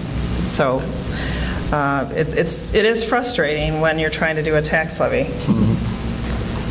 When you look at that mathematical formula, you can understand how the various components affect the tax levy. Correct. So, for instance, if you don't take the prior year's levy or you lower your taxes, you can see where you lower the numerator, the denominator is increased, so it really drops down. Your revenue coming into the district really drops down. And it will be ongoing because you keep taking the prior year's levy as your starting point for the numerator. Similarly, the EVA, when the EVA goes down, let me show you that slide. Yeah, so when you alter the denominator, obviously things are going to be affected. Yeah, there you go. Yeah, so this is a simple chart I've used probably my whole career. So if everything remains the same, your EAV, your tax rate, now it's balanced. As the EAV goes down, which is what the district saw and every other district saw for probably the last 10 years of paying, your tax rate goes up, right? You're still getting the same pie, but now there's less pieces of that pie and the pieces have all gotten bigger. If our EAV goes up, right, our tax rate's naturally going to go down. So that's what we saw this year. The district's EAV went up, and when I do the presentation on the 23rd, we'll talk about that. Our EAV went up 19.45%, okay? At the presentation, I showed a tax bill of a taxpayer here for the last 5 years. His tax bill went down because his EAV only went up 10%. So if your EAV in your home went up 19.45%, your EAVs, you're just level, right? If your EAV went up 30%, you're going to pay more. So why did your EAV go up 30%? Well, maybe you have your EAV for the last 10 years has been too low, and we have a new assessor, and he goes, oh my God, your house is worth X amount more. So, or the assessor screwed up. Or the assessor screwed up. You appeal and find out, right. It actually was 19. You do find out. Whatever. So that's why, everyone's tax bill is so different. So this taxpayer that I got his bills for 5 years, his went down. I looked at the county clerk with 3 similar properties. One went up 10%, one went up to 19.45, and one went up, I think, 30% we used. And you can see the difference in their tax bills that they would receive for this year based on the adjustment in their EAV. So this also figures into when you issue bonds, okay? people used to tell the taxpayers, well, the 23 cents, if you issue the bonds, is going to go to 26 cents. Well, you can't say that, and we've talked about it, because what's the EAV going to do, right? That bond rate is going to go up and down based on your EAV, right? So we say, when you issue it, you say, we want to make payments of $2 million a year. Because we can't tell you what's going to happen with that, because when 2007 and 8 happened, it made a lot of liars out of people, right? It's going to be 20 cents. Oh, no, it's going to be 27. So we don't ever talk about that. We talk about dollars when we do it. Okay. So as we discussed, factors known, the CPI, unknown, the EAV, and unknown is our new construction. Sorry, Mark. If you could just put a hole in your head. That'd be great. Someone say I have one. Yeah, I was going to say you have one, don't you? Okay. So this is looking at the 2017, the tentative extension that we would be looking at based on the information I've given you tonight, right? $10 million in new construction and the 2.1 CPI. So this would be the increases that we potentially would be looking at in the funds. Now, the Ed Fund looks like, oh my God, that's a ton of money. So what happened this year is that they took off, there was a cap on the Ed Fund of 3.5%, so it couldn't go up any more than 3.5%. What happens when your EAV goes down? Your rate goes up. So districts were hitting that 3.5. Well, what does a good business manager do? They're going to levy more in a fund that doesn't have a cap. So your transportation fund doesn't have a cap. So you levy more and you transfer the money from transportation to the Ed Fund. So I think it was like that silly, so they took that cap off the Ed Fund. It doesn't mean we're going to get any more money than we're entitled to. It just means if your EAV drops, you're not going to get, basically screwed in your Ed Fund levy. So that's why that one's so low. And you can see like operations and maintenance went down, transportation went down, because I was trying to take operations and maintenance as close to its cap of 0.55. And then transportation I dropped, and I'll probably throttle off of transportation more, in the coming years. Social Security, liability insurance, and IMRF, we try to set it fairly close to what our actual costs are. If we start to build up some balances in there, I can't transfer that money out. So that's why I start lowering the tax levy. My last district I went into, and it was like, oh my God, we're running around, we have no money. I looked at their IMRF fund, I'm like, and that was a much smaller district, I'm like, you're sitting on like $900,000 in your IMRF fund, right? Let's start not levying in there for a few years and push the money into your Ed Fund. Special education, we started to levy in this one when the EAVs were dropping because we needed some way to be able to capture the money that we were entitled to. This also has a cap, and I've just continued to do the special education levy. Working cash has a cap on it also, and so this district historically has always put around this amount of money into their working cash tax levy, so I've continued to do that.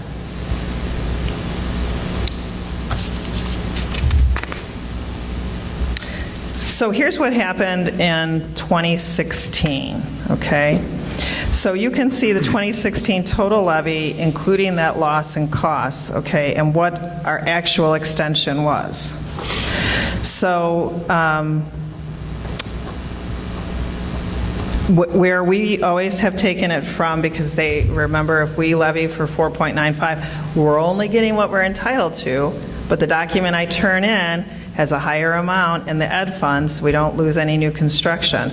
So you guys actually pass a resolution when you adopt the tax levy saying, if our levy is higher than what we're entitled to, take all of the excess money out of the Ed Fund. Just makes sense to do one fund, instead of, take 100,000 here, 100. So this district has always done it that way, and it's a good way to do it. So you can see on the left what our total levy, including loss and cost for 16 was, and then what our actual extension was in each fund. So I want to say in special ed that 150,000 might be the loss and costs on that one. I think our levy was probably $5 million. So, so you can kind of see what happened with the tax levy last year. Even though I levied for more, we only got what we were entitled to. So Bernadette included this slide, basically talking this demystifying of school finance, state and local, that we did. And as Lori indicated, at our next meeting, we'll bring the information that I had shared with the taxpayers and present that to the board. So this is a big thing. So if you guys have questions, you need to email Lori and I so we can get you answers. What we'll do is we will send the answer to everyone on the board, but you cannot respond all. You would have to respond to just her and I. Well, I'm sorry, I was thinking of something. What did you just say? I just said, this is an important thing. If you have any questions between now and the 23rd, or you watch the presentation and you have questions, email Lori and I. Our response will go to all 7 members. Yes. But do not respond all, just respond to her and I. Yes. Okay? It's an important thing, and it's really important that you guys understand it. We're going to talk about it a couple times. Yeah, we need to. Absolutely. All right, any questions right now, or we all want to have this sink in a little bit? So I just want to let you know we're going to do the presentation. We'll do the look back on the loss and cost for 7 years. I will find out from the county clerk how we go about taking the loss and cost amount. I mean, I think this is a good way to go rather than lowering your tax levy and losing that money forever. We can't recoup the lowering tax rate. Okay, and our projections are not built on loss and costs. Yeah. All right, I've got a request. How about we take 5 minutes and then we'll come back and finish up? Okay? Are we planning to then postpone? You guys tell me. Yeah, Ready to roll? that's a healthy discussion. It is. already. It's a lot of already documents almost done. and. So I'd rather look at that with their mind. I totally agree. All right, why don't we take 5 minutes? Yeah, at 46, we'll be back and I prefer we stay and do it all tonight. Parker. why don't you go ahead and start without me?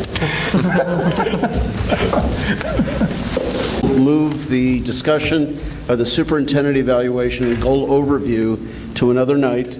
That in itself is going to be a healthy discussion. We'll provide some history, and Dr. Heinz will give us a full background.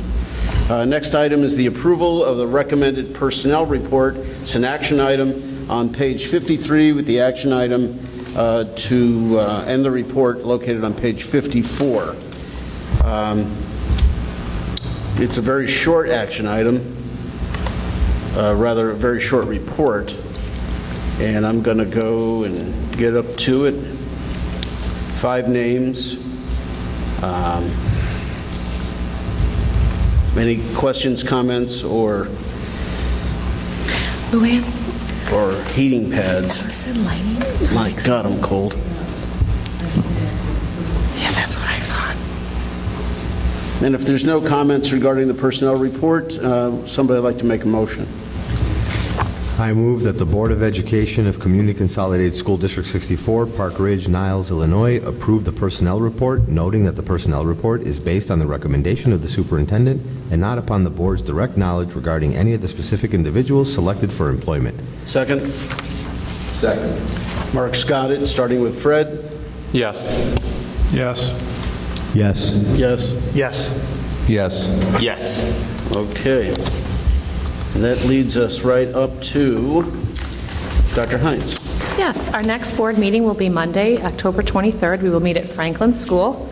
There'll be a few adjustments made to the agenda. As Dr. Borelli said, I will move my superintendent evaluation and goal overview to the 23rd. We will also add the modified version of the tax levy presentation that Luann and Mary Kalu gave to that agenda. We will be removing the follow-up discussion on Emerson Lights, and we are fairly certain that when we discuss vestibules, that Paul Timms from the company formerly known as Rita will be in attendance. We have to just wait for him, right, to confirm one last thing. Was Rita sold, or?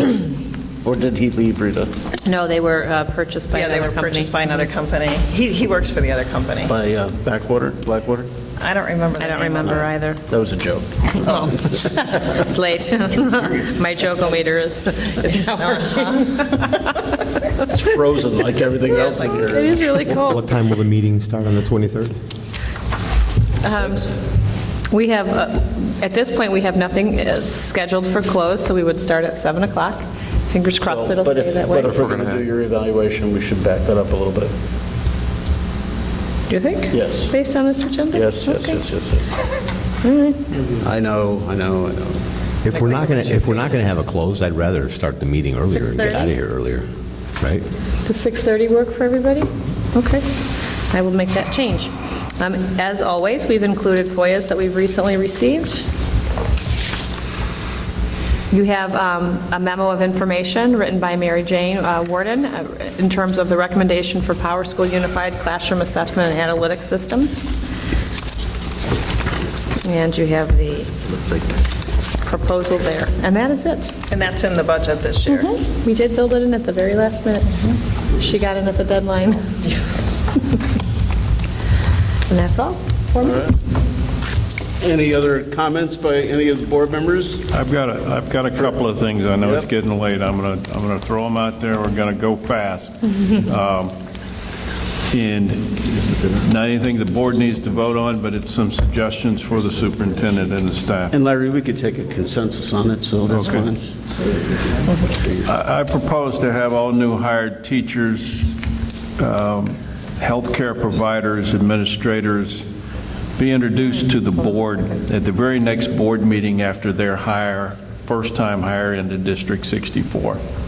I want to see them, they can be introduced to us by the superintendent, but I want to see them at the next board meeting, just to attach a face to a name for the future. All right, and I think it's important that new hire teachers, administrators, and healthcare providers know the board, who the board is, and it's important that we see them. And I think we should do that. Sue Hennigan talked earlier about having a coffee and conversation.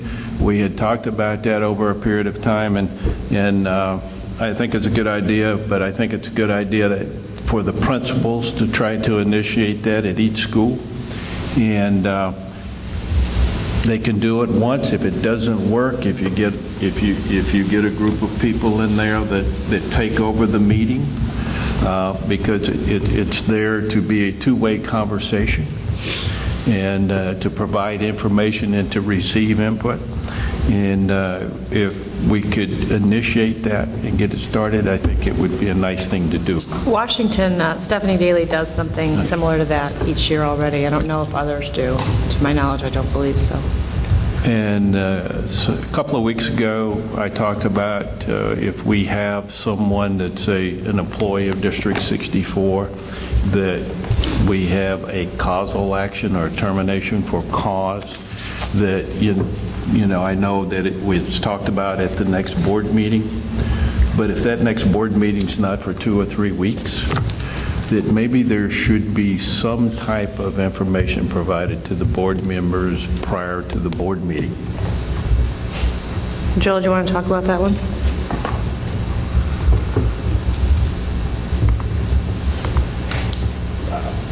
Typically, am I on? Yeah. Typically, we do provide something, but I guess you're asking for it instead of coming with the board packet, like on a Friday memo or something along those lines. I would think we could do that.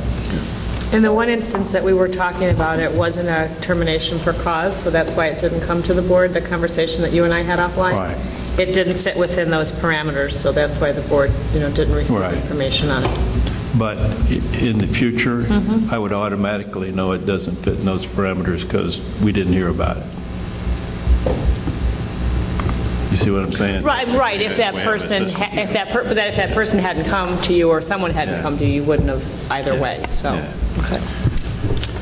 So why don't we stop there for a second and go to the board and have a little consensus. Larry's first suggestion was to have new hires to the district be presented to the board certainly administration, and as well as staff. And they can be introduced by our superintendent. And I personally think that's a good suggestion, having them know the board has interest in knowing them. We'll go around the horn, and Eastman? Yeah, I'd agree with that, but ideally, we'd move that towards the front of the agenda so they're not hanging out here till... Oh, of course, that always would be done early on, yeah, not at 11 o'clock, yeah. Rick? Yeah, great idea. Okay. Agreed. Okay, Fred? Yes. Okay, good. So Joel, I think we can do that at an August meeting after everybody's been hired, at the beginning of the year, to have the folks come through, and we can do some type of a quick, get to know you. It has to be voluntary, Lori. Yeah, and we can't require them. I was just going to say, I was gonna ask, require them to okay, come. okay. We cannot. The second consideration would be to have principals conduct some sort of open house, or open house isn't the right term, I'm thinking of. Call it a coffee. Well, yeah, Mesmer calls it a coffee. Yeah, coffee and conversation. Would you think about this and see how this is going to work with the various individuals? And Right, and again, it gets at, they have a lot of other night obligations, so I just have to decide if it's a night obligation, if it's something that they would try to do during the day. I know some of them already do something similar. Yeah, well, hopefully it could be done We'll try to... 10 o'clock in the morning after the day started for a half hour, 45 minutes. Have to be noticed up as a meeting. what's that? It'd have to be noticed up as a meeting if more than 3 of us are present. Me and South does at 10 in the morning. Well, I don't think it's intended for us to be there. I think it's Right. intended. That's what this was I thought we were saying this was... Oh, no, this is, the new hires, we'll add that to a board agenda where we can have a new staff member welcome or something to the board. That we can build into an agenda. Now we're on to this coffee and conversation, led by the principals at each school. You're proposing that the principals hold this, not... Yeah, the way it happens at Maine South, Not the Mesmer board, started not- it with the second cup of coffee. That was right after it was 9 o'clock in the morning. Yeah. And I'm also strongly, if we do go down this path, I'm strongly advising whoever would do this, that if there are individuals who cause disruption and, just boom, that's it. That's the If end. it's not productive, stop it. Exactly. Okay. And then the third thing is, I believe Dr. Heinz has been very good about informing We the already board do and this. updating in your memos, and I would suspect you'd continue to do so. Yeah, that's kind of a standard practice. Okay. Yeah, it will continue, absolutely. All right. Is there any more? Nope, those were the 3 I wrote down. Going along the lines of Larry's stuff, do you think maybe that it would benefit the community if the board and administration together attended more public events of the city events, parades, so on and so forth? Every other unit of government goes out and puts their face out there and says, hey, this is who we are, come say hello to us, shake our hand, know us. And I think it's just a good reach, if we would consider doing it. I think the school board is the only one that's not involved in any of the, city parades. Yep. So I think it would just be a good outreach to the community to say, hey, here we are. Here, take some candy and then come talk to us after the parade's over. It should be D64 thing wide. I think just be D64. It could be. What's that, Eastman? It should just be D64. If some of our administrators want to come along, or teachers, or Yeah, I'm okay with that. A year and a half We can start ago, with the fun run in October. a year and a half ago, I wrote a memorandum to the board on outreach and different ways, and Mark, you recall that. And one of the things I had in there was having a District 64 administration, Board of Education members march in the Memorial Day Parade and things like that. I mean, branding our group and branding it and letting people know that we exist and just getting more involved in the community is a great communication tool. And there's a lot of avenue and a lot of possibilities for that. So maybe we can, as a group, when we have a little bit more time, think of some ways that we can. Now, I'm not talking about going caroling for Christmas. I'm not talking that, but You want to do that for the holiday lights? Yeah, holiday lights. A couple of people can switch up. but there are things that we can do, and we certainly may want to consider some. It's a Wonderful Life. Even if they Tom, you going to be on the float committee? You're going to be on the float committee? I'm going to dress up like Rudolph the Red-Nosed The float for the parade. Okay, is there any other comments, any other questions, concerns? And not hearing any, I'll make a motion to adjourn. Is there a second? Second. We knew, per policy, we do need to take a voice vote. So Fred? Yes. Larry? Yes. Tom? Yes. Rick? Yes. Mark? Eastman? Yes. All righty. Thank you all. Thank you, everybody. I am not. Hey, good for you.